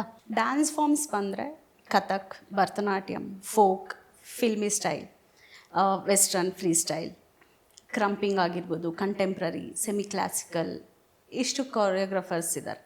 ಯಾವ್ಯಾವ ಟೈಮಲ್ಲಿ ಯಾವ್ಯಾವ್ದು ಹೇಳ್ಕೊಡೋಕ್ಕಾಗುತ್ತೆ ನಿಮಗೆ? ಯಾವ ಥರ ಅಂದರೆ ಡಿಫ್ರೆಂಟ್ ಫಾರ್ಮ್ಸ್, ಡಿಫ್ರೆಂಟ್ ಬ್ಯಾಚಸ್ ಇರುತ್ತೆ, ಡಿಫ್ರೆಂಟ್ ಡೇಸ್ ಇರುತ್ತೆ, ಬ್ಯಾಚ್ ಟೈಮಿಂಗ್ಸ್ ಬೇರೆ ಬೇರೆ ಇರುತ್ತೆ, ಏಜ್ ಕ್ಯಾಟಗರಿ ಬ್ಯಾಚಸ್ ಕೂಡ ಇರುತ್ತೆ. ಸೊ ಏಜ್ ಕ್ಯಾಟಗರಿ ಅಂದರೆ ನೆನಪಾಯಿತು, ಯಾರಾದರೂ ಏಜ್ ಸೇರ್ಕೋಬೋದಾ ಅಕಾಡೆಮಿಗೆ, ಅಥವಾ ಮಕ್ಕಳೇ ಆಗಬೇಕು ಅಂತನಾ? ಇಲ್ಲ, ಯಾವ ಏಜ್ ಬೇಕಾದರೂ ಸೇರ್ಕೊಳ್ಬೋದು, ಎಬೋವ್ 3 years. ಓಕೆ. ಸೊ ಯಾವ ಏಜ್ ಅವರೆಲ್ಲ ಬರ್ತಾರೆ ಡ್ಯಾನ್ಸ್ಗೆ? 3 years ಇಂದನೂ ಬರ್ತಾರೆ ಮಕ್ಕಳು, ಟಿಲ್ 62 yearsವರೆಗೂ ಬರ್ತಾರೆ. ಹೌದಾ? ಎಷ್ಟೊಂದು ಜನ ಹೆಣ್ಮಕ್ಳು ಸ್ಟೀರಿಯೋಟೈಪ್ ಬ್ರೇಕ್ ಮಾಡಿ ಬಿಸ್ನೆಸ್ ಮಾಡಿದ್ದಾರೆ, ಆಂಟ್ರಪ್ರನರ್ಸ್ ಆಗಿದ್ದಾರೆ. ನೀವು ಕೂಡ ಒಬ್ಬ ಆಂಟ್ರಪ್ರನರ್ ಆಗಿ ಎಮರ್ಜಿಂಗ್ ಆಂಟ್ರಪ್ರನರ್ಸ್ಗೆ ಏನು ಹೇಳೋಕ್ಕೆ ಇಷ್ಟಪಡ್ತೀರಾ? ಎಲ್ಲ ವುಮೆನ್ಸಿಗೂ ಅವ್ರ ಕೆರಿಯರ್ ಆಗಿರ್ಬೋದು, ಪ್ಯಾಷನ್ ಆಗಿರ್ಬೋದು, ಫ್ಯಾಮಿಲಿ ಆಗಿರ್ಬೋದು, ಪ್ರತಿಯೊಂದು ಬ್ಯಾಲೆನ್ಸಿಂಗಲ್ಲಿ ಮಾಡ್ಕೊಂಡು ಹೋಗಬೇಕು. ಸೊ ಆವಾಗಲೇ ಒಂದು ನಮ್ಮದೇ ಆದ ಒಂದು ಸಕ್ಸಸ್ನ ನಾವು ನೋಡ್ತೀವಿ. ಆ್ಯಂಡ್ ನಮ್ಮದೇ ಆದ ಒಂದು ಐಡೆಂಟಿಟಿ ಕ್ರಿಯೇಟ್ ಮಾಡ್ಕೊಳ್ತೀವಿ, ನಮ್ಮದೇ ಆದ ಒಂದು ಸ್ಟೇಜಲ್ಲಿ ನಮ್ಮನ್ನ ನಾವು ತೋರಿಸ್ಕೊಳ್ತೀವಿ. ಸೊ ಯಾವಾಗಲೂ ಅಷ್ಟೇ ನಮ್ಮನ್ನು ನಾವು ನಂಬಬೇಕು ಮೇಯ್ನಾಗಿ. ಓಕೆ, ನನ್ನ ಕೈಲಿ ಆಗತ್ತೆ, ನಾನು ಏನು ಬೇಕಾದರೂ ಮಾಡ್ಬೋದು ಅಂತ ನಮ್ಮನ್ನು ನಾವು ನಂಬಿ ಯಾವಾಗಲೂ ನಾವೇನಾದರೂ ಶುರು ಮಾಡುವಾಗ ನಮ್ಮ ಮೇಲೆ ನಮ್ಮನ್ನು ಕಾನ್ಫಿಡೆನ್ಸ್ ಬಿಲ್ಡ್ ಮಾಡ್ಕೊಳ್ಬೇಕು. ಫಸ್ಟಾಗಿ ಪಾಸಿಟಿವ್ ಸೆಲ್ಫ್ ಟಾಕಿಂಗ್ ಇರಬೇಕು ಅಂತ ಹೇಳ್ತೀರಾ. So as a woman entrepreneur ಏನೆಲ್ಲ ಚಾಲೆಂಜಸ್ನ ನೀವು ಫೇಸ್ ಮಾಡಿದ್ರಿ ಅಂತ ಹೇಳ್ತೀರಾ? ಫ್ಯಾಮಿಲಿಗೆ ತುಂಬ ಟೈಮ್ ಕಮ್ಮಿ ಕೊಟ್ಟಿದ್ದೀನಿ. ನಾನು ಫ್ಯಾಮಿಲಿ ಕೊಡಬೇಕಾಗಿರೋ ಟೈಮ್ ನನ್ನ ಕೆಲ್ಸಕ್ಕೆ ಇಟ್ಟಿದ್ದೀನಿ. ಸೊ ನನ್ನ ವರ್ಕಿಗಾಗಿರ್ಬೋದು ಅಥವಾ ನಂದು ಈವೆಂಟ್ಸ್ ಏನಾದರೂ ಇತ್ತು ಅಂತಂದರೆ ನಾನು ಟೈಮ್ ಕೊಡಲೇಬೇಕಾಗತ್ತೆ. ಸೊ ಅಲ್ಲಿ ನಾನು ಬೇರೆ ಯಾರನ್ನೂ ನಂಬಿ ನಾನು ಬಿಡೋಕ್ಕಂತೂ ಆಗಲ್ಲ. ಸೊ ನಾನು ಇರಲೇಬೇಕು ಆ್ಯಂಡ್ ನನಗೆ ಅದು ಸ್ಯಾಟಿಸ್ಫ್ಯಾಕ್ಷನ್ ಆಗಬೇಕು, ಓಕೆ ಇದು ಚೆನ್ನಾಗಿ ಆಗ್ತಿದೆ ಅಂತ. ಆವಾಗ ನಾನು ಟೈಮ್ ಕೊಡಲೇಬೇಕಾಗತ್ತೆ. ನನ್ನ ಫ್ಯಾಮಿಲಿಗೆ ಕೊಡೋ ಟೈಮ್ ಇಲ್ಲಿಗೆ ಕೊಟ್ಟಿದ್ದೀನಿ. ಸೊ ಆ ಟೈಮು ನಾನು ಮಿಸ್ ಮಾಡಿದೆ ಅಂತ ಇವಾಗಲೂ ರಿಗ್ರೆಟ್ ಮಾಡ್ತೀನಿ. ಬೇಸಿಕಲಿ ಬ್ಯಾಲೆನ್ಸ್ ಮಾಡಿದ್ದೀರಾ ನೀವು, ರೆಸ್ಪಾನ್ಸಿಬಿಲಿಟೀಸನ್ನು ನೋಡ್ಕೊಂಡಿದ್ದೀರಾ, ಪ್ಯಾಷನ್ನ ನೋಡ್ಕೊಂಡಿದ್ದೀರಾ. ಸೊ ಆ ನಡುವೆ ಬ್ಯಾಲೆನ್ಸ್ ಮಾಡಿದ್ದೀರಾ. ಸೊ ನಿಮ್ಮ ಈ ಒಂದು ಅರ್ಕಾ ಡ್ಯಾನ್ಸ್ ಅಕಾಡೆಮಿ ಇಲ್ಲಿ ತಲುಪಬೇಕು, ಈ ರೀತಿಲಿ ನಾನು ನೋಡೋಕ್ಕೆ ಇಷ್ಟಪಡ್ತೀನಿ ಇನ್ 5 ಇಯರ್ಸಲ್ಲಿ ಅಂತ ಹೇಳಿದರೆ ಏನೇನದು ಗೋಲ್ಸ್? ನನ್ನ ಟಾರ್ಗೆಟ್ ಏನು ಅಂದರೆ, ತುಂಬ ಜನ ಟ್ಯಾಲೆಂಟ್ಸ್ ಇದ್ದಾರೆ. ಎಲ್ಲ ಮಕ್ಕಳಲ್ಲೂ ಟ್ಯಾಲೆಂಟ್ಸ್ ಇರುತ್ತೆ. ಎಲ್ಲ ಆರ್ಟಿಸ್ಟ್ಗಳಲ್ಲೂ ಡಿಫ್ರೆಂಟ್ ಅವ್ರದ್ದೇ ಒಂದು ಕ್ರಿಯೇಟಿವಿಟಿ ಇರುತ್ತೆ. ಅದನ್ನು ನಾವು ಗುರುತಿಸಿ ಆಚೆ ತಂದು ಅವ್ರನ್ನ ನಾವು ಬಿಲ್ಡ್ ಮಾಡಬೇಕು. ಸೊ ಸ್ಟೂಡೆಂಟ್ಸ್ ಬೆಳವಣಿಗೆ ನೋಡಿದಾಗಲೇ ನಮ್ಮ ಅಕಾಡೆಮಿ ಏನೋ ಒಂದು ಅಚೀವ್ ಮಾಡಿದೆ ಅಂತ ನನಗೆ ಅನ್ಸೋದು.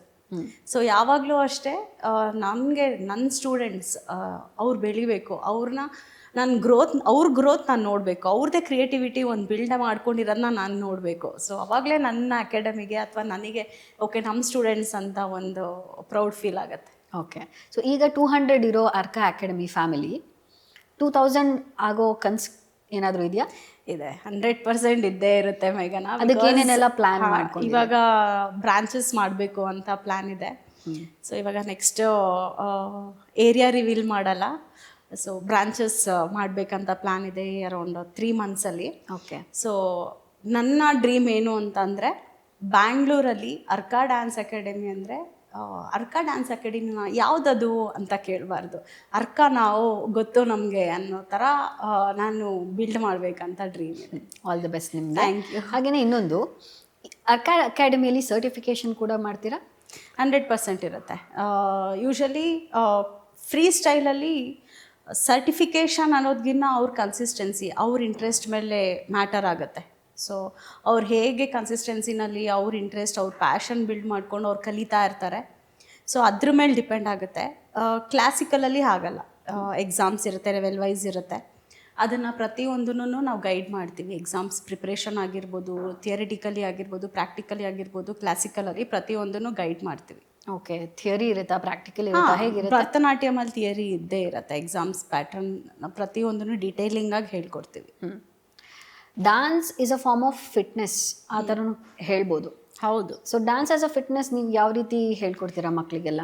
ಮಕ್ಕಳಿಗೆ ಅಂತಲ್ಲ, ಪ್ರತಿ ಒಂದು ಏಜಿಗೂ ನಮ್ಮ ಬಾಡಿ ಫಿಸಿಕಲ್ ಆ್ಯಕ್ಟಿವಿಟೀಸ್ ತುಂಬಾ ಇಂಪಾರ್ಟೆಂಟ್. ಬಿಕಾಸ್ ಇವಾಗಿನ ಜನ್ರೇಷನಲ್ಲಿ ನಾವು ಫುಡ್ ಇಂಟೇಕ್ ಆಗಿರ್ಬೋದು, ಇವಾಗ ಸಿಗ್ತಾ ಇರೋದು ನಮಗೆ ಫಾಸ್ಟ್ ಫುಡ್ಡಿಂದ ಆಗಿರ್ಬೋದು, ಈ ಫಿಸಿಕಲ್ ಆ್ಯಕ್ಟಿವಿಟೀಸ್ ಜಸ್ಟ್ ಡ್ಯಾನ್ಸ್ ಅಂತಲೇ ಅಲ್ಲ, ಏನಾದರೂ ಆಗಿರ್ಬೋದು, ವಾಕಿಂಗ್ ಆಗಿರ್ಬೋದು, ಯೋಗ ಆಗಿರ್ಬೋದು, ಡ್ಯಾನ್ಸ್ ಆಗಿರ್ಬೋದು, ಈ ಫಿಸಿಕಲ್ ಆ್ಯಕ್ಟಿವಿಟೀಸ್ ತುಂಬ ಇಂಪಾರ್ಟೆಂಟ್ ಆಗುತ್ತೆ ಪ್ರತಿಯೊಬ್ಬರಿಗೂ. ಮಕ್ಕಳಿಂದ ಹಿಡಿದು ದೊಡ್ಡವ್ರವರೆಗೂ ಫಿಸಿಕಲ್ ಆ್ಯಕ್ಟಿವಿಟೀಸ್ ಬೇಕೇ ಬೇಕು ಇವಾಗಿನ ಫುಡ್ ಇಂಟೇಕಲ್ಲಿ, ಇವಾಗಿನ ಸ್ಟ್ರೆಸ್ ಲೆವೆಲಲ್ಲಿ ಆ್ಯಂಡ್ ಮಕ್ಕಳು ತೊಗೊಳ್ತಾ ಇರೋ ಜಂಕಲ್ಲಿ ಫಿಸಿಕಲ್ ಆ್ಯಕ್ಟಿವಿಟೀಸ್ ಬೇಕಿರುತ್ತೆ. So dance as a fitness ಹೇಗೆ ಹೆಲ್ಪ್ ಮಾಡುತ್ತೆ ನಮ್ಮ ಬಾಡಿ ಫಿಟ್ ಆಗಿರೋದಕ್ಕೆ? ನಮ್ಮ ಸ್ಟ್ರೆಂತ್ ಬಿಲ್ಡ್ ಮಾಡ್ಕೊಳ್ಬೇಕು ಅಂದರೆ, ನಮ್ಮ ಸ್ಟ್ಯಾಮಿನಾ ಬಿಲ್ಡ್ ಮಾಡ್ಕೊಳ್ಬೇಕು ಅಂದರೆ ಕಾರ್ಡಿಯೋ ತುಂಬ ಇಂಪಾರ್ಟೆಂಟ್. ಸೊ ನಾವು ಡ್ಯಾನ್ಸ್ ಫಿಟ್ನೆಸ್ ಯಾವಾಗಲೂ ಸ್ಟ್ಯಾಮಿನಾ ಬಿಲ್ಡ್ ಮಾಡೋಕ್ಕೆ ನಾವು ಹೆಲ್ಪ್ ಮಾಡ್ತೀವಿ. ಅದರಲ್ಲಿನೂ ಕೂಡ ನಾವು ಫಿಟ್ನೆಸ್ಗೆ ಅಂತಲೇ ನಾವು ಬರಬೇಕು ಅನ್ನೋದು ಇಲ್ಲ. ನಮ್ಮ ಸ್ಟ್ರೆಸ್ ಲೆವೆಲ್ ಕಮ್ಮಿ ಮಾಡ್ಕೊಳ್ಳೋದಕ್ಕಾಗಿರ್ಬೋದು, ಅಥವಾ ಮೈಂಡ್ ಫ್ರೀ ಅಂದರೆ ಜಸ್ಟ್ ನಾವು ಇರೋ ಜಂಜಾಟಗಳಲ್ಲಿ ಓಕೆ 1 ಅವರ್ ನಾವು ಡ್ಯಾನ್ಸ್ ಕ್ಲಾಸಿಗೆ ಹೋಗ್ತೀವಿ, ಆರಾಮಾಗಿ ಮಾಡ್ಕೊಂಡು ಬರ್ತೀವಿ. ನೀವು ನಂಬಲ್ಲ, ನಮಗೆ ಲೇಡೀಸ್ ಬ್ಯಾಚ್ ಬರ್ತಾರೆ ಮೇಘನ. ಅವ್ರು ಹೆಂಗೆ ಅಂದರೆ, ಎಲ್ಲರೂ ಹೌಸ್ ವೈಫ್ಸೇ ಬರ್ತಾರೆ, 1 ಅವರ್ ಬರ್ತಾರೆ, ಅವರು ಮದುವೆ ಆಗಿದೆ, ಮಕ್ಕಳಿದ್ದಾರೆ, ಅವ್ರದ್ದೊಂದು ಫ್ಯಾಮಿಲಿ ಇದೆ ಅನ್ನೋದು ಮರ್ತುಬಿಟ್ಟು ಇಲ್ಲಿ ಮಕ್ಕಳಾಗ್ಬಿಡ್ತಾರೆ. ಎಷ್ಟು ಫನ್ನಾಗಿ, ಎಷ್ಟು ಲವಲವಿಕೆಯಿಂದ ಇರ್ತಾರೆ ಆ 1 ಅವರ್ ಅಂತ ಅಂದರೆ, ದೇ ಆರ್ ಲೈಕ್ ಅಂದರೆ ಫುಲ್ ಮಜಾ ಮಾಡ್ಕೊಂಡು ಹೋಗ್ತಾರೆ. ಡ್ಯಾನ್ಸ್ ಕಲಿತಾರೋ ಬಿಡ್ತಾರೋ, ಬಟ್ ಎಷ್ಟು ಸ್ಟ್ರೆಸ್ ರಿಲೀಫ್ ಆಗಿ 1 ಅವರ್ ಅವ್ರಿಗೆ ಟೈಮ್ ಕೊಟ್ಕೊಂಡು ಅವರಾಗೆ ಇದ್ದು ಹೋಗ್ತಾರಲ್ಲ, ಅದು ನೋಡೋದೇ ನಮಗೆ ಖುಷಿ. ಓಕೆ. ನಿಮಗೆ ಫೇವ್ರೆಟ್ ಡಾನ್ಸ್ ಫಾರ್ಮ್ ಅಂತ ಹೇಳಿದರೆ ಅದು ಯಾವುದು? ಭರತನಾಟ್ಯಂ, ಕಥಕ್. ಎಸ್ಪೆಷಲಿ ಕಥಕ್ ಫಾರ್ಮ್ ಅಂತೂ ನನ್ನ ಫೇವ್ರೆಟ್ ಫಾರ್ಮ್. ಬಟ್ ನಾನು 2 ಇಯರ್ಸ್ ಕಲಿತೆ. ಆಮೇಲೆ ಲಾಕ್ಡೌನ್ ಅದು ಇದು ಅಂತ ಬಂತು. ಸೊ ಆಮೇಲೆ ಈಗ ಆ್ಯಕ್ಚುಲಿ ಅದು ಟ್ರೆಂಡಲ್ಲಿ ನಡೀತಾ ಇದೆ ಕಥಕ್ ಅನ್ನೋದು. ಸೊ ಕಥಕ್ ಮೂಲಕ ಯಾವ ರೀತಿ ನಾವು ಕನ್ವೆ ಮಾಡ್ಬೋದು ನಮ್ಮ ಎಕ್ಸ್ಪ್ರೆಷನ್ಸ್, ಡಾನ್ಸ್ ಮೂಲಕ ಯಾವ ಥರ ಕನ್ವೆ ಮಾಡ್ಬೋದು? ಕಥಕ್ ಮೂಲಕನೇ ನಾವು ಎಕ್ಸ್ಪ್ರೆಷನ್ ಅಥವಾ ಎಕ್ಸ್ಪ್ರೆಸ್ ಮಾಡಬೇಕು ಅನ್ನೋದು ಇಲ್ಲ. ಡ್ಯಾನ್ಸ್ ಫಾರ್ಮಲ್ಲಿ ಪ್ರತಿಯೊಂದೂ ನಾವು ಎಲ್ಲ ಫಾರ್ಮಲ್ಲೂ ನಾವು ಎಕ್ಸ್ಪ್ರೆಸ್ ಮಾಡ್ತೀವಿ. ಸೊ ನೀವು ಹೇಳ್ತಾ ಇದ್ರಿ ನಿಮ್ಮ ಬಿಗ್ಗೆಸ್ಟ್ ಸಪೋರ್ಟ್ ಅಂದರೆ ನಿಮ್ಮ ಹಸ್ಬೆಂಡ್ ಅವರು ಅಂತ. ಸೊ ಆ ಸಪೋರ್ಟ್ ಹೇಗಿತ್ತು? ಯಾವಾಗಿಂದ ಅವ್ರು ಸಪೋರ್ಟ್ ಮಾಡೋಕ್ಕೆ ಶುರು ಮಾಡಿದ್ರು? ಇಲ್ಲ, ನಾನು ಡ್ಯಾನ್ಸ್ ಕ್ಲಾಸ್ ಓಪನ್ ಮಾಡಬೇಕು ಅಂತ ಇದ್ದೀನಿ ಅಂತ ನಾನು ಅವ್ರ ಹತ್ರ ಡಿಸ್ಕಸ್ ಮಾಡಿದಾಗ್ಲೂ ಮಾಡು ಅಂತಲೇ ಹೇಳ್ತಾಯಿದ್ರು. ಎಲ್ಲೂ ನನ್ನ ಡಿಮೋಟಿವೇಟ್ ಮಾಡೋದಾಗಲಿ, ಯಾಕೆ ಬೇಕು ನಿನಗೆ ಅಂತನಾದ್ರಾಗಲಿ ನೆಗೆಟಿವ್ ಆಗಿ ಎಲ್ಲೂ ನನ್ನ ಬಿಟ್ಕೊಡ್ಲಿಲ್ಲ. ನನ್ನ ಖುಷಿ, ನನ್ನ ಪ್ಯಾಷನ್, ನನ್ನ ಇಷ್ಟ, ನಿನ್ಗೆ ಇಷ್ಟನಾ ನೀನು ಮಾಡು. ತುಂಬ ಸಪೋರ್ಟ್ ಮಾಡಿ ಇವತ್ತವರೆಗೂ ಜೊತೆನಲ್ಲಿ ನಿಂತಿದ್ದಾರೆ. ಏನೇ ಕಷ್ಟ ಬಂದ್ರೂ, ಏನೇ ಸ್ಟ್ರಗಲ್ಸ್ ಫೇಸ್ ಮಾಡ್ತಿದ್ದೀವಿ ಅಂತ ಅಂದ್ರೂ ಇಬ್ಬರು ನಿಂತ್ಕೊಂಡು ಫೇಸ್ ಮಾಡಿದ್ದೀವಿ. ಇಬ್ಬರು ಕುತ್ಕೊಂಡು ಡಿಸ್ಕಸ್ ಮಾಡ್ತೀವಿ, ಹಿಂಗೆ ಮಾಡಬೇಕು ಅಂತ. ಆ್ಯಂಡ್ ಮಗನೂ ಕೂಡ ಕರಣ್ ಅಂತ, ಅವನು ಅಷ್ಟೇ. ಅವನು ಚಿಕ್ಕವನೇ ಆಗಿರ್ಬೋದು, ಬಟ್ ಅವನು ಸಿಕ್ಕಾಪಟ್ಟೆ ಮೆಚ್ಯೂರಾಗಿ ಯೋಚನೆ ಮಾಡ್ತಾನೆ. ಅವನು ಡ್ಯಾನ್ಸರ? ಇಲ್ಲ, ಅವನು ಬಾಕ್ಸರ್, ಅವನು ಸ್ಟೇಟ್ ಲೆವೆಲ್ ಬಾಕ್ಸರ್ ಅವನು. ಸೊ ಅವನಿಗೆ ಡ್ಯಾನ್ಸ್ ಕಡೆ ಅಷ್ಟು ಆಸಕ್ತಿ ಇಲ್ಲ, ಬಾಕ್ಸರ್ ಸ್ಪೋರ್ಟ್ಸ್ ಮ್ಯಾನ್ ಅವನು. ಬಟ್ ನನ್ನ ಬಿಸ್ನೆಸ್ಸಲ್ಲಿ ಆಗಿರ್ಬೋದು ಅಥವಾ ನನಗೆ ಸಪೋರ್ಟಿವ್ ಆಗಿ ಪ್ರತಿಯೊಂದು ದಿನವೂ 3 ಜನನೂ ಡಿಸ್ಕಸ್ ಮಾಡ್ತೀವಿ. ಹಿಂಗಲ್ಲ, ಹಿಂಗೆ ಮಾಡೋಣ ಅಂತ ಅಂದ್ಬಿಟ್ಟು 3 ಜನನೂ ಡಿಸ್ಕಸ್ ಮಾಡ್ತೀವಿ. ಯಾರ್ದು ಸರಿ ಯಾರ್ದು ತಪ್ಪು ಅಂದ್ಬಿಟ್ಟೆ ಇಲ್ಲ ಇದು ಬೇಡ ಅಂತ ಅಂದ್ಬಿಟ್ಟು 3 ಜನನೂ ಡಿಸ್ಕಸ್ ಮಾಡಿದಾಗ ಯಾವುದಾದ್ರೂ ಒಂದು ಔಟ್ಪುಟ್ ಬರುತ್ತೆ, ಅದನ್ನು ನಾನು ಎಕ್ಸಿಕ್ಯೂಟ್ ಮಾಡಿರ್ತೀನಿ. ಸೊ ಆ ಥರನೂ ಆಗ್ತಾ ಇರುತ್ತೆ. Very nice. ಸೊ ಇವಾಗ ಕಾಮೆಂಟ್ಸ್ಗಳು ಬರ್ತಾನೆ ಇರುತ್ತೆ ರಿಯಲ್ ಲೈಫಲ್ಲಿ ಎಲ್ಲ ಕಡೆ ನೋಡ್ತಾ ಇರ್ತೀವಿ. ಆ ನೆಗೆಟಿವ್ ಕಾಮೆಂಟ್ಸ್ಗಳನ್ನು ಹೇಗೆ ಫೇಸ್ ಮಾಡ್ತೀರಾ? ಕೇಳಿಸ್ಕೊಂಡಿದ್ದೀನಿ, ಕಿವಿಯಿಂದ ಕೇಳಿಸ್ಕೊಂಡಿದ್ದೀನಿ. ಹೇಗೆ ಅಂದರೆ ನನ್ನ ಫ್ಯಾಮಿಲಿನಲ್ಲೇ ಮಾತಾಡಿದ್ದಾರೆ, ಏನಕ್ಕೆ ಇವಳೇನು ಮದುವೆ ಆದಮೇಲೆ ಈ ಥರ ಕುಣಿತಾಳೆ, ಹಿಂಗೆ ಡ್ಯಾನ್ಸ್ ಮಾಡ್ಕೊಂಡಿದ್ದಾಳೆ ಅಂತ ಅಂದ್ಬಿಟ್ಟು ನಾನೇ ಕೇಳಿಸ್ಕೊಂಡಿದ್ದೀನಿ. ಬಟ್ ಅವತ್ತೂ ನಾನು ಎಲ್ಲೂ ಲೈಕ್ ಏನು ಈ ಥರ ಮಾತಾಡ್ತಾರಲ್ಲ ಅಂದ್ಬಿಟ್ಟು ಗಿವ್ ಅಪ್ ಮಾಡಲಿಲ್ಲ. ಮಾತಾಡಿದ್ರೆ ಮಾತಾಡ್ಕೊಳ್ಳಿ, ಅವ್ರ ಇಷ್ಟ, ಅವ್ರ ಖುಷಿ, ಮಾತಾಡ್ಕೊಳ್ಳಿ ಅಂದ್ಬಿಟ್ಟು ನೆಗ್ಲೆಕ್ಟ್ ಮಾಡಿದೆ. ಬಟ್ ಇವತ್ತು ಅದೇ ಜನ ನೋಡಿದ್ಯಾ ಅನ್ನೋ ಥರನೂ ಮಾತಾಡಿದ್ದಾರೆ. ಸೊ ಅದೊಂದು ಖುಷಿ ಆಗುತ್ತೆ. ಅವತ್ತು ಆ ಥರ ಮಾತಾಡಿದವರು ಇವತ್ತು ಪ್ರೌಡ್ ಫೀಲ್ ಮಾಡಿ ಮಾತಾಡ್ತಾರೆ ಅಂತ ಅಂದರೆ 100% ಖುಷಿ ಆಗುತ್ತೆ. ಓಕೆ, ಈಗ ಆನ್ಲೈನಲ್ಲೂ ಸೋಷಿಯಲ್ ಮೀಡಿಯಾದಲ್ಲೂ ಕಾಮೆಂಟ್ಸ್ಗಳು ಬರ್ತಾ ಇರುತ್ತೆ. ಅಕಸ್ಮಾತ್ ನಿಮ್ಮ ಮಕ್ಕಳು ಏನಾದರೂ ಅದು ಕಾಮೆಂಟ್ಸ್ಗಳು ನೋಡಿದ್ರೆ ಮಕ್ಕಳಿಗೊಂದು ಪರಿಣಾಮ ಬೀರಬಹುದು. ಅಯ್ಯೋ ಏನಿದು ಹಿಂಗೆ ಕಾಮೆಂಟ್ ಹಾಕಿದ್ದಾರೆ ಅಂತ. ಆವಾಗ ನೀವು ಹೇಗೆ ಅವರಿಗೆ ಸಪೋರ್ಟ್ ಮಾಡ್ತೀರಾ? ಇಲ್ಲ, ಯೂಶಲಿ ಕಮೆಂಟ್ಸ್ ಯಾವುದೂ ಬಂದಿಲ್ಲ. ಆ ಥರ ನೆಗೆಟಿವ್ ಕಮೆಂಟ್ಸ್ ಸೋಷಿಯಲ್ ಮೀಡಿಯಾದಲ್ಲಿ ಯಾವುದೂ ಇವತ್ತವರೆಗೂ ಬಂದಿಲ್ಲ. ಅದು ನಾನು ಫೇಸು ಕೂಡ ಮಾಡಿಲ್ಲ, ಟಚ್ವುಡ್. ಆ ಥರ ಬ್ಯಾಡ್ ಕಮೆಂಟ್ಸ್ ಅಂತ ಎಲ್ಲೂ ಬಂದಿಲ್ಲ. ಬಿಕಾಸ್ ನಾನು ಪೇರೆಂಟ್ಸ್ ಹತ್ರ ಗಳಿಸಿರೋ ನಂಬಿಕೆ ಆ್ಯಂಡ್ ನಾನು ಸ್ಟೂಡೆಂಟ್ಸ್ನಲ್ಲಿ ನೋಡ್ತಾ ಇರೋ ಗ್ರೋತ್. ಸೊ ನೀವು ಸ್ಟಾರ್ಟ್ ಮಾಡಿದ್ದು 8 ಸ್ಟೂಡೆಂಟ್ಸ್ಗಳಿಂದ, ಇಲ್ಲಿಗ 200 ಸ್ಟೂಡೆಂಟ್ಸ್ ತನಕ ಬಂದಿದೆ. ಈ ಜರ್ನಿ ಹೇಗಿತ್ತು?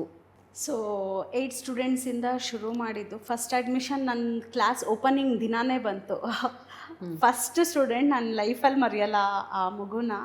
ಪೂಜೆ ದಿನವೇ ಬಂತಲ್ಲ, ಓಕೆ ಆಗತ್ತೆ ಬಿಡು ಅನ್ನೋ ಒಂದು ಪಾಸಿಟಿವ್ ಒಂದು ವೈಬ್, ಹೋಪ್ಸ್ ಬಂತು, ಆಗತ್ತೆ ಮಾಡ್ಬೋದು ಅಂತ. ಅಲ್ಲಿಂದ ಶುರುವಾಯಿತು. ಫಸ್ಟ್ ಕ್ಲಾಸಲ್ಲಿ 8 ಮೆಂಬರ್ಸ್ ಮಾತ್ರನೇ ಇದ್ದರು.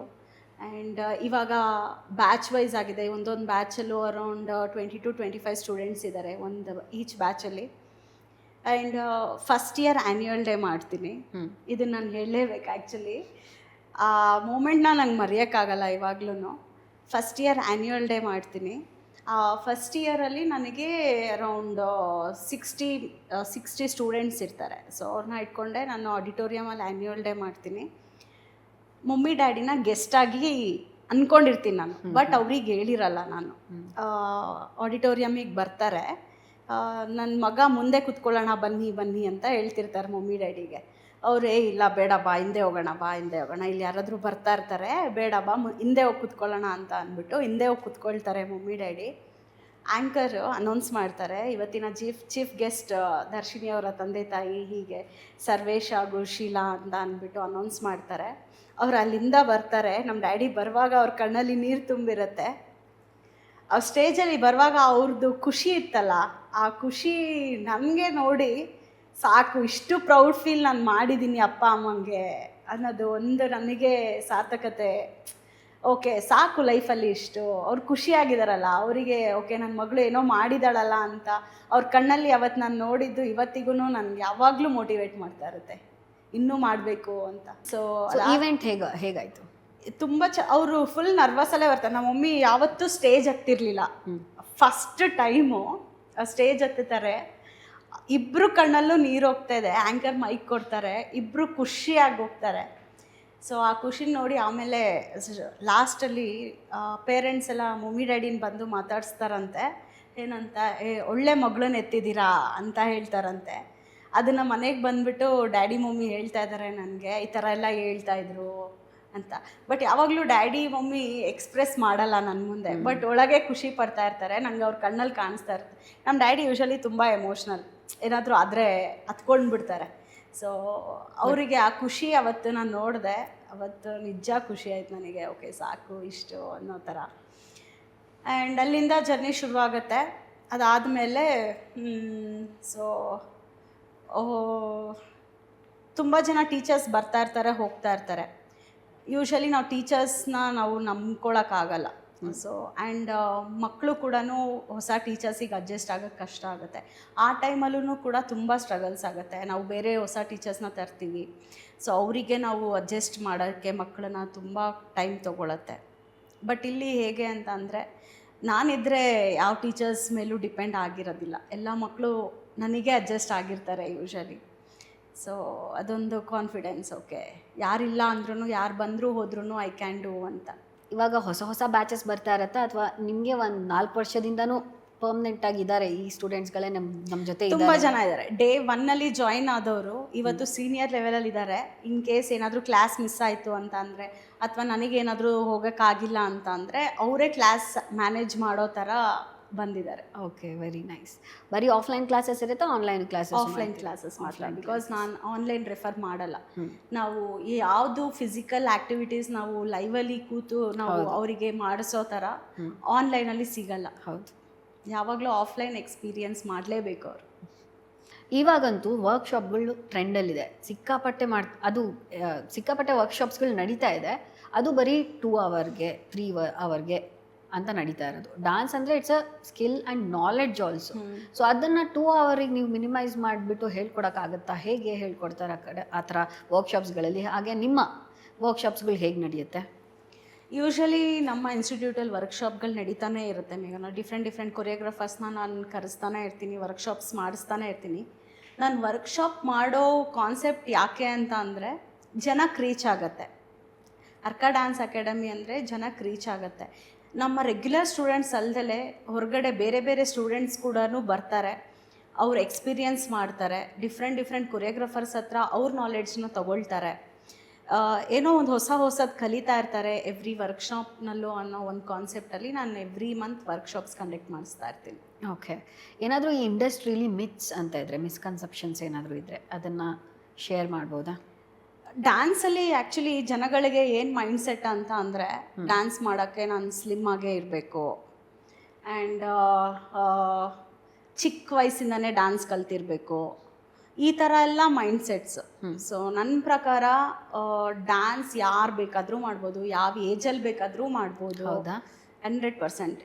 ಅದೇ ಇವಾಗ ಜನಗಳ ಮೆಂಟಾಲಿಟಿ ಹಂಗೆ ಆಗಿಬಿಟ್ಟಿದೆ. ಓಕೆ, ನಾವು ಡ್ಯಾನ್ಸ್ ಮಾಡೋಕ್ಕಾಗಲ್ಲ, ನಾವು ದಪ್ಪ ಇದ್ದೀವಿ, ಆಮೇಲೆ ನಾನು ಚಿಕ್ಕ ವಯಸ್ಸಿಂದ ಕಲ್ತಿಲ್ಲ, ಮತ್ತು ನನ್ನ ಡ್ಯಾನ್ಸ್ ಬ್ಯಾಕ್ಗ್ರೌಂಡ್ ಅಲ್ಲ, ಈ ಥರ ಎಲ್ಲ ಮೈಂಡ್ಸೆಟ್ಗಳು. ನನ್ನ ದೃಷ್ಟಿಲಿ ಯಾರು ಬೇಕಾದರೂ ಮಾಡ್ಬೋದು. ಯಾರಾದರೂ ನಿಮ್ಮ ಕ್ಲಾಸಲ್ಲಿ ನಾನ್ ಡ್ಯಾನ್ಸರ್ ಇದ್ದು ನಿಮ್ಮ ಕ್ಲಾಸಿಗೆ ಬಂದು ಡ್ಯಾನ್ಸ್ ಕಲ್ತಿರೋರು ಇದ್ದಾರಾ? ತುಂಬ ಜನ ಇದ್ದಾರೆ, ತುಂಬ ಜನ ಇದ್ದಾರೆ. ನಮ್ಮ ಕೆಲಸನೇ ಅದು ಮೇಘನಾ. ನಾನ್ ಡ್ಯಾನ್ಸಸ್ನ ಯಾವಾಗ ನಾವು ಡ್ಯಾನ್ಸಸ್ನ ಮಾಡ್ತೀವಿ ಅದೇ ನಮ್ಮ ಅಚೀವ್ಮೆಂಟ್. ಡ್ಯಾನ್ಸರ್ಸಿಗೆ ಹೇಳ್ಕೊಡೋದಕ್ಕೂ ನಾನ್ ಡ್ಯಾನ್ಸರ್ಸಿಗೆ ಹೇಳ್ಕೊಡೋಕ್ಕೂ ಏನು ಡಿಫ್ರೆನ್ಸ್ ಇರುತ್ತೆ? ನಾನ್ ಡ್ಯಾನ್ಸರ್ಸಿಗೆ ಏನಂತಂದರೆ, ಲೈಕ್ ಯೂಶಲಿ ಬೇಸಿಕ್ಸಿಂದನೇ ಹೇಳ್ಕೊಡ್ತೀವಿ. ಫೌಂಡೇಶನಿಂದ ಹಿಡ್ದು ಅವ್ರಿಗೆ ಟೆಕ್ನಿಕ್ಸಿಂದ ಹಿಡ್ದು ಪ್ರತಿಯೊಂದು ಡೀಟೇಲಿಂಗಾಗಿ ಹೇಳ್ಕೊಡ್ತೀವಿ. ಡ್ಯಾನ್ಸರ್ಸ್ ಅಂತಂದರೆ ಬೇಗ ಕ್ಯಾಚ್ ಮಾಡಿಬಿಡ್ತಾರೆ. ಅವರಿಗೆ ಲೈಕ್ ನಾವು ಒಂದು ಜಸ್ಟ್ ಒಂದು ಮೂಮೆಂಟ್ ತೋರಿಸಿದ್ರೆ ಸಾಕು, ಅವ್ರಿಗೆ ಕ್ಯಾಚ್ ಮಾಡಿಬಿಡ್ತಾರೆ. ಸೊ ಬೇಸಿಕಲಿ ಹೇಳಬೇಕಂದ್ರೆ French benchers and last benchers ಆ ಥರ ಹೇಳ್ಬೋದು ನಾನ್ ಡ್ಯಾನ್ಸರ್ಸ್ ಆ್ಯಂಡ್ ಡ್ಯಾನ್ಸರ್ಸ್ಗಳಿಗೆ. ಯೂಶಲಿ ನಾವು ಯಾವಾಗಲೂ ನಾನ್ ಡ್ಯಾನ್ಸರ್ಸ್ಗೆ ಪ್ರಿಫರೆನ್ಸ್ ಕೊಡಲೇಬೇಕಾಗತ್ತೆ. ಬಿಕಾಸ್ ಅವರು ನಮ್ಮ ಮೇಲೆ ನಂಬಿಕೆ ಇಟ್ಟು ಬಂದಿರ್ತಾರೆ. ನಾನು ಕಲಿತೀನಿ, ಓಕೆ ಇಲ್ಲಿ ಹೋದರೆ ನಾವು ಕಲಿಬೋದು ಅನ್ನೋ ಒಂದು ನಂಬಿಕೆನಲ್ಲಿ ಬಂದಿರ್ತಾರೆ. ಅವ್ರ ನಂಬಿಕೆನ ಯಾವತ್ತೂ ಸುಳ್ಳು ಮಾಡಿ ಅಂತೂ ಕಳಿಸಿಲ್ಲ. ಸೊ 100% ನಾವು ನಮ್ಮ ಎಫರ್ಟ್ ಅಂತೂ ಹಾಕಿರ್ತೀವಿ ಅವ್ರ ಮೇಲೆ. ಸೊ ರಿವ್ಯೂಸ್ಗಳು ಹಾಕ್ತಾ ಇರ್ತಾರೆ ಹೇಗಿದೆ ಡ್ಯಾನ್ಸರ್. ನಿಮ್ಗೆ ಯಾವುದಾದ್ರೂ ಒಂದು ತುಂಬ ಮನಸ್ಸಿಗೆ ತಟ್ಟಿರುವಂಥ ಒಂದು ರಿವ್ಯೂ ಯಾವುದಾದ್ರೂ ಇದ್ದರೆ, ಪೇರೆಂಟ್ಸ್ ಕಡೆಯಿಂದ ಆಗಿರ್ಬೋದು, ಮಕ್ಳ ಕಡೆಯಿಂದ ಆಗಿರ್ಬೋದು? ತುಂಬ ಇದೆ, ಆ ಥರ ತುಂಬ ಇದೆ. ರೀಸೆಂಟಾಗೇ ಒಂದು ಮಗು ಕಾಂಪಿಟೇಷನಲ್ಲಿ ಫಸ್ಟ್ ಪ್ರೈಸ್ ಬಂತು. ಆವಾಗ ನಾವೇ ಕಲಿಸಿರ್ತೀವಿ ಆ ಮಗುಗೆ. ಆ ಮಗು ಸ್ಟೇಜಲ್ಲಿ ಮಾಡಿಬಿಟ್ಟು ಮತ್ತೆ ಕಾಂಪಿಟೇಷನೆಲ್ಲ ಆದಮೇಲೆ, ಜಡ್ಜ್ಮೆಂಟ್ ಎಲ್ಲ ಆದಮೇಲೆ ಆ ಪೇರೆಂಟ್ ನಮಗೆ ಹೇಳ್ತಾರೆ, ಹೀಗೆ ಮ್ಯಾಮ್ ನಿಮ್ಮಿಂದನೇ ಈ ಥರ ಫಸ್ಟ್ ಪ್ರೈಸ್ ಬಂತು ಮ್ಯಾಮ್, ಖುಷಿ ಆಯಿತು ಮ್ಯಾಮ್, ನನ್ನ ಮಗಳು ಫಸ್ಟ್ ಬಂದಿದ್ದಾಳೆ ನಿಮ್ಮ ಸಪೋರ್ಟಿಂದ ಅಂತ ಆ ವರ್ಡೆಲ್ಲ ಮೆನ್ಷನ್ ಮಾಡಿ ಹೇಳ್ತಾರಲ್ಲ, ಆವಾಗ ಎಷ್ಟು ಸ್ಯಾಟಿಸ್ಫೈಡ್ ಆಗುತ್ತೆ ಅಂದರೆ ನಾವು ಮಾಡ್ತಾ ಇರೋ ಕೆಲಸಕ್ಕೆ ನಾವು ಜಸ್ಟಿಸ್ ಕೊಡ್ತಾ ಇದ್ದೀವಿ ಅಂತ ಎಷ್ಟು ಪ್ರೌಡ್ ಫೀಲ್ ಆಗುತ್ತೆ. ಅಷ್ಟೇ ಸಾಕು. ನಾವು ಸ್ಟೂಡೆಂಟ್ಸ್ ಯಾವಾಗ ಗ್ರೋತ್ ನೋಡ್ತೀವಿ ಆ್ಯಂಡ್ ಅವರೇನೋ ಒಂದು ಕಾಂಪಿಟೇಷನಲ್ಲಿ ನಮ್ಮ ಇದರಿಂದ ವಿನ್ ಆಗಿದ್ದಾರೆ ಅಂತ ಪೇರೆಂಟ್ಸ್ ಬಂದು ಖುಷಿನ ಎಕ್ಸ್ಪ್ರೆಸ್ ಮಾಡ್ತಾರಲ್ಲ, ಆವಾಗ ಆಗೋ ಖುಷಿನೇ ಬೇರೆ. ಈ ಇಂಡಸ್ಟ್ರೀಲಿ ಒಂದು ಸರ್ವಿಸ್ ಜೊತೆಗೆ ಮಾರ್ಕೆಟಿಂಗ್ ಹೇಗೆ ಮಾಡ್ಕೊಳ್ಳೋದು? ಬಿಕಾಸ್ ಎಲ್ಲರಿಗೂ ಬೇಕೇ ಬೇಕಾಗುತ್ತೆ ಇವಾಗ ಈಗಿನ ಟ್ರೆಂಡಲ್ಲಿ. ನಿಮ್ಮ ಅರ್ಕ ಅಕಾಡೆಮಿಯ ಮಾರ್ಕೆಟಿಂಗ್ ಹೇಗೆ ಮಾಡಿದ್ರಿ? ಟು ಬಿ ಫ್ರಾಂಕ್ ಹೇಳಬೇಕು ಅಂತ ಅಂದರೆ ಮೇಘನಾ, ಮಾರ್ಕೆಟಿಂಗ್ ಯಾವಾಗಲೂ ನಾವು ಕಷ್ಟಪಟ್ಟು ಮಾಡಬಾರ್ದು. ನಾವು ಕೊಡೋ ಕೆಲಸ, ನಾವು ಕೊಡೋ ಕ್ವಾಲಿಟೀಸಲ್ಲಿ ಮೌತ್ ಟು ಮೌತ್ ಸ್ಪ್ರೆಡ್ ಆಗಬೇಕು. ಸೊ ಪೇರೆಂಟ್ಸ್ ಯಾವಾಗ ಖುಷಿಯಿಂದ ನನ್ನ ಮಗು ಇಲ್ಲಿ ಹೋಗ್ತಾ ಇದೆ, ಚೆನ್ನಾಗಿ ಕಲಿತಾ ಇದ್ದಾರೆ ಅಂದ್ಬಿಟ್ಟು ಇನ್ನೊಬ್ರಿಗೆ ಹೇಳ್ತಾರೆ, ಅದೇ ಮಾರ್ಕೆಟಿಂಗ್ ನನ್ನ ಪ್ರಕಾರ. ನಾವು ಕೊಡೋ ಕ್ವಾಲಿಟೀಸ್. Very nice. ಯಾಕೆಂದರೆ ಇವಾಗ ಎಲ್ಲರೂ ಆನ್ಲೈನ್ ಮಾರ್ಕೆಟಿಂಗ್ ಮಾಡ್ತಾರೆ, ಅಲ್ಲಿ ಇಲ್ಲಿ ಹೇಳಬೇಕು ಅಥವಾ ಕಾಮೆಂಟ್ಸ್ ರಿವ್ಯೂ ಮಾಡೋದು. ಅದೊಂದು ಇರಿಟೇಟಿಂಗ್ ಅನ್ಸ್ಬಿಡುತ್ತೆ. ಕೊನೆಯಲ್ಲಿ ಬಂದು ಯಾವುದಾದ್ರು ಅಟೆಂಡ್ ಮಾಡಿ ನನ್ನ ಗೂಗಲ್ ಲಿಂಕ್ ಕಳಿಸ್ಬಿಡ್ತೀನಿ, ಒಂದು ರಿವ್ಯೂ ಕೊಟ್ಬಿಡ್ತೀರಾ ಅಂತ. ಬಟ್ ನೀವು ಹೇಳಿದ್ರಲ್ಲ, ಮೌತ್ ಟು ಮೌತ್ ಹೋಗಬೇಕು, ಆ ಒಂದು ಸಕ್ಸಸ್ ನಂಗೆ ಖುಷಿ ಆಯಿತು ನಿಮ್ಮಿಂದ ಕೇಳಿ. Thank you. ಈ ಜರ್ನಿಯಲ್ಲಿ ನಾನೊಂದಿಷ್ಟು ಪಾಠಗಳನ್ನು ಕಲ್ತಿದ್ದೀನಿ ಅಂತ ಹೇಳಿದರೆ ಅದು ಯಾವ್ದು? ಮೇಘನಾ, ಲೈಫಲ್ಲಿ ತುಂಬ ಜನ ಬರ್ತಿರ್ತಾರೆ ಹೋಗ್ತಿರ್ತಾರೆ. ಎಲ್ಲರ ಜರ್ನಿಲೂ ಅಷ್ಟೇ, ಪ್ರತಿಯೊಬ್ಬರೂ ಬರ್ತಾರೆ ಹೋಗ್ತಾರೆ. ಬಟ್ ನಾನು ಕಲ್ತಿದ್ದ ಲೆಸನ್ ಅಂದರೆ ಯಾರ ಮೇಲೂ ಡಿಪೆಂಡ್ ಆಗಬಾರ್ದು. ನಮ್ಮ ಹಾರ್ಡ್ ವರ್ಕ್, ನಮ್ಮ ಎಫರ್ಟ್ ನಾವೇ ಹಾಕ್ಕೊಳ್ಬೇಕು. ನಾವು ಮಾಡಿದ್ರೇ ಅಲ್ವಾ ಮುಂದೆ ಹೋಗೋಕ್ಕೆ ಸಾಧ್ಯ. ಹೌದು. ಸೊ ಯಾರ ಮೇಲೂ ನಂಬಿಕೆ ಇಡಬೇಡಿ, ನಿಮ್ಮನ್ನು ನೀವು ನಂಬಬೇಕು, ನಿಮ್ಮ ಹಾರ್ಡ್ ವರ್ಕಿಂದ ನೀವು ಅಚೀವ್ ಮಾಡಬೇಕು ಅಷ್ಟೇ. ಸಪೋರ್ಟಿಂದ ಇಂಡಿಪೆಂಡೆಂಟಾಗಿ ಬೆಳಿಬೇಕು ಅಂತ 100%. ಓಕೆ. ಇವಾಗ ಒಂದು ಬ್ರ್ಯಾಂಡ್ ತುಂಬ ಜನಕ್ಕೆ ರೀಚ್ ಆಗ್ತಾ ಇದೆ ಅಂತ ಹೇಳಿದರೆ ಕಾಪಿಗಳು ಹುಟ್ಕೊಳ್ಳೋಕೆ ಶುರು ಆಗುತ್ತೆ. ಇವಾಗ ಎಕ್ಸಾಂಪಲ್ ಬಿಸ್ಲೆರ್ ಈ ಥರ ಎಲ್ಲ ಶುರು ಆಗುತ್ತೆ. ಹಾಗೆ ಅರ್ಕ ಅಕಾಡೆಮಿದು ಯಾವುದಾದ್ರೂ ಈ ಥರ ಕಾಪಿ ಮಾಡಿರೋದೇನಾದರೂ ಇದೆಯಾ? ತುಂಬ ಇದೆ ಮೇಘನಾ. ಏನಂದರೆ ಇವಾಗ ನಾನು ಏನೋ ಒಂದು ಹೊಸದಾಗಿ ತೊಗೊಂಡು ಬಂದಿರ್ತೀನಿ, ಅದು ನನ್ನದೇ ಓನ್ ಕ್ರಿಯೇಟಿವಿಟಿ ಆಗಿರುತ್ತೆ. ನಾನು ಜನಕ್ಕೆ ರೀಚ್ ಮಾಡೋಕ್ಕೆ ಟ್ರೈ ಮಾಡ್ತಾ ಇರ್ತೀನಿ. ಬಟ್ ಅದನ್ನೇ ಇನ್ನೂ ಒಬ್ರು ಓಕೆ ನಾವು ಯಾಕೆ ಮಾಡಬಾರ್ದು ಅನ್ನೋ ಥರ ನಾನು ಏನು ಕ್ರಿಯೇಟಿವಿಟಿ ನಾನು ಬಿಲ್ಡ್ ಮಾಡ್ಕೊಂಡಿದ್ದೀನಿ, ನಾನು ಏನು ಪ್ರಮೋಷನ್ ಮಾಡ್ತಾ ಇರ್ತೀನಿ, ಅದೇ ಸೇಮ್ ಡಿಟ್ಟೋ ಕಾಪಿ ಮಾಡಿರ್ತಾರೆ. ಸೇಮ್ ಪರ್ಸನ್ನ ಕರೆಸ್ತಾರೆ, ಸೇಮ್ ವ್ಯಕ್ತಿನ ಕರೆಸ್ತಾರೆ, ಸೇಮ್ ವರ್ಕ್ಶಾಪ್ಸ್ ಆಗಿರ್ಬೋದು, ಸೇಮ್ ಕಂಟೆಂಟ್ ಆಗಿರ್ಬೋದು, ಬೇರೆ ಬೇರೆ ಕ್ಲಾಸಸ್ ಆಗಿರ್ಬೋದು, ಪ್ರತಿಯೊಂದು ಕಾಪಿ ಮಾಡ್ತಾನೆ ಬರ್ತಾರೆ. ನಾನು ಹೇಳೋದು, ನಿಮ್ಮದೇ ಒಂದು ಓನ್ ಕ್ರಿಯೇಟಿವಿಟಿ ಕೊಡಿ, ನಿಮ್ಮದೇ ಒಂದು ಬ್ರ್ಯಾಂಡ್ ಕ್ರಿಯೇಟ್ ಮಾಡ್ಕೊಳ್ಳಿ. Why always copy? ಈ ಥರ ಇದ್ದಾಗ ನೀವು ಹೆಂಗೆ ಸ್ಟ್ಯಾಂಡ್ ಔಟ್ ಆಗ್ತೀರಾ? ಅಂದರೆ ನನ್ನ ವರ್ಕ್ ನನಗೆ, ನನ್ನ ಬಿಸ್ನೆಸ್ ನನಗೆ. ಸೊ ನನ್ನ ಹಾರ್ಡ್ ವರ್ಕ್, ನನ್ನ ಎಫರ್ಟ್ ಏನಿದೆ ನಾನು ಮಾಡ್ತೀನಿ. ಸೊ ನಂಬಿಕೆ ಇದೆ, ಯಾರು ಕಾಪಿ ಮಾಡಿದ್ರು ನಮ್ಮ ಅರ್ಕ ಬಂದೇ ಬರ್ತಾರೆ ಅಂತ. ಬಿಟ್ಕೊಡೋದಿಲ್ಲ, ನಾನು ಯಾವತ್ತೂ ಬಿಟ್ಕೊಡೋದಿಲ್ಲ. ಮಾಡ್ತೀಯಾ ಮಾಡು, ಬಟ್ ನನ್ನ ವರ್ಕ್ ನನಗೆ ಗೊತ್ತು, ನಾನು ಮಾಡ್ತೀನಿ ಅಷ್ಟೇ. ಸೊ ಈ ಜರ್ನಿಯಲ್ಲಿ ನೀವು ಯಾರ್ಯಾರಿಗೆಲ್ಲ ಥ್ಯಾಂಕ್ಸ್ ಹೇಳೋಕ್ಕೆ ಇಷ್ಟಪಡ್ತೀರಾ? ಎಲ್ಲರಿಗೂ, ಪ್ರತಿಯೊಬ್ಬರಿಗೂ, ಫ್ಯಾಮಿಲಿ ಆಗಿರ್ಬೋದು, ಫ್ರೆಂಡ್ಸ್ ಆಗಿರ್ಬೋದು, ಎಲ್ಲರೂ, ಟೀಚರ್ಸ್, ಪೇರೆಂಟ್ಸ್, ಸ್ಟೂಡೆಂಟ್ಸ್, ಪ್ರತಿಯೊಬ್ಬರಿಗೂ ನಾನು ಥ್ಯಾಂಕ್ಸ್ ಹೇಳೋಕ್ಕೆ ಇಷ್ಟಪಡ್ತೀನಿ. ಎಲ್ಲರೂ ಒಂದೊಂದು part of my life. So ಈ ಜರ್ನಿನಲ್ಲಿ ಎಲ್ಲರದ್ದು ಒಂದು ಪಾತ್ರ ವಹಿಸುತ್ತೆ. ಮಮ್ಮಿ ಡ್ಯಾಡಿ ಸಪೋರ್ಟ್ ಆಗಿರ್ಬೋದು, ಹಸ್ಬೆಂಡ್ ಮತ್ತು ಮಗ ಅಂದು ಸಪೋರ್ಟ್ ಆಗಿರ್ಬೋದು. ಅವ್ರು ಯಾವತ್ತೂ ನಾನು ಎಲ್ಲೂ ಬಿಟ್ಕೊಟ್ಟಿಲ್ಲ. ಏನಕ್ಕೆ ಮಾಡ್ತಾ ಇದೆಯಾ ಬೇಡ ಅಂತ ಎಲ್ಲೂ ಯಾವತ್ತೂ ಹೇಳಿಲ್ಲ. ಓಕೆ ನಿನ್ನ ಕೈಲಿ ಆಗತ್ತೆ. ನಾನು ಡೌನ್ ಆಗಿದ್ದಾಗ್ಲೂ ಕೂಡ ನನ್ನ ಪುಷ್ ಮಾಡಿ ಎಬ್ಸಿದ್ದಾರೆ. ಫ್ಯಾಮಿಲಿ, ಫ್ರೆಂಡ್ಸ್ ಎಲ್ಲನೂ ಆಗಿರ್ಬೋದು. ಎಲ್ಲರಿಗೂ, ಫ್ಯಾಮಿಲಿ, ಫ್ರೆಂಡ್ಸ್, ಪೇರೆಂಟ್ಸ್, ಸ್ಟೂಡೆಂಟ್ಸ್ ಎಲ್ರಿಗೂ ಥ್ಯಾಂಕ್ ಯು ಸೋ ಮಚ್. ನಾವು ಕೂಡ ನಿಮಗೆ ವೆರಿ ಥ್ಯಾಂಕ್ಫುಲ್. ಇಷ್ಟೊತ್ತು ನಮ್ಮ ಜೊತೆ ನಿಮ್ಮ ಕಥೆಯನ್ನು ಶೇರ್ ಮಾಡ್ಕೊಂಡಿದ್ದಕ್ಕೆ, ಇಲ್ಲಿ ತನಕ ಬಂದು thank you so much. Thank you so much ಮೇಘನಾ. ನೀವು ಇಲ್ಲಿ ತನಕ ನಮ್ಮ ಪಾಡ್ಕಾಸ್ಟ್ನ ಕೇಳಿಸ್ಕೊಂಡಿದ್ದಕ್ಕೆ ಥ್ಯಾಂಕ್ ಯು ಸೋ ಮಚ್. ಹೀಗೆ ನಮ್ಮ ವೀಡಿಯೋಸ್ಗಳನ್ನು ನೋಡ್ತಾ ಇರಿ. ಹೆಚ್ಚಿನ ವೀಡಿಯೋಸ್ಗಳಿಗಾಗಿ ಸಬ್ಸ್ಕ್ರೈಬ್ ಮಾಡ್ಕೊಳ್ಳಿ ಘನ ಮಾತು ಪಾಡ್ಕಾಸ್ಟ್ ಚಾನಲ್ಗೆ. ಹಾಗೆ ಲೈಕ್ ಮಾಡಿ, ಶೇರ್ ಮಾಡಿ, ಕಾಮೆಂಟ್ ಮಾಡಿ. Thank you.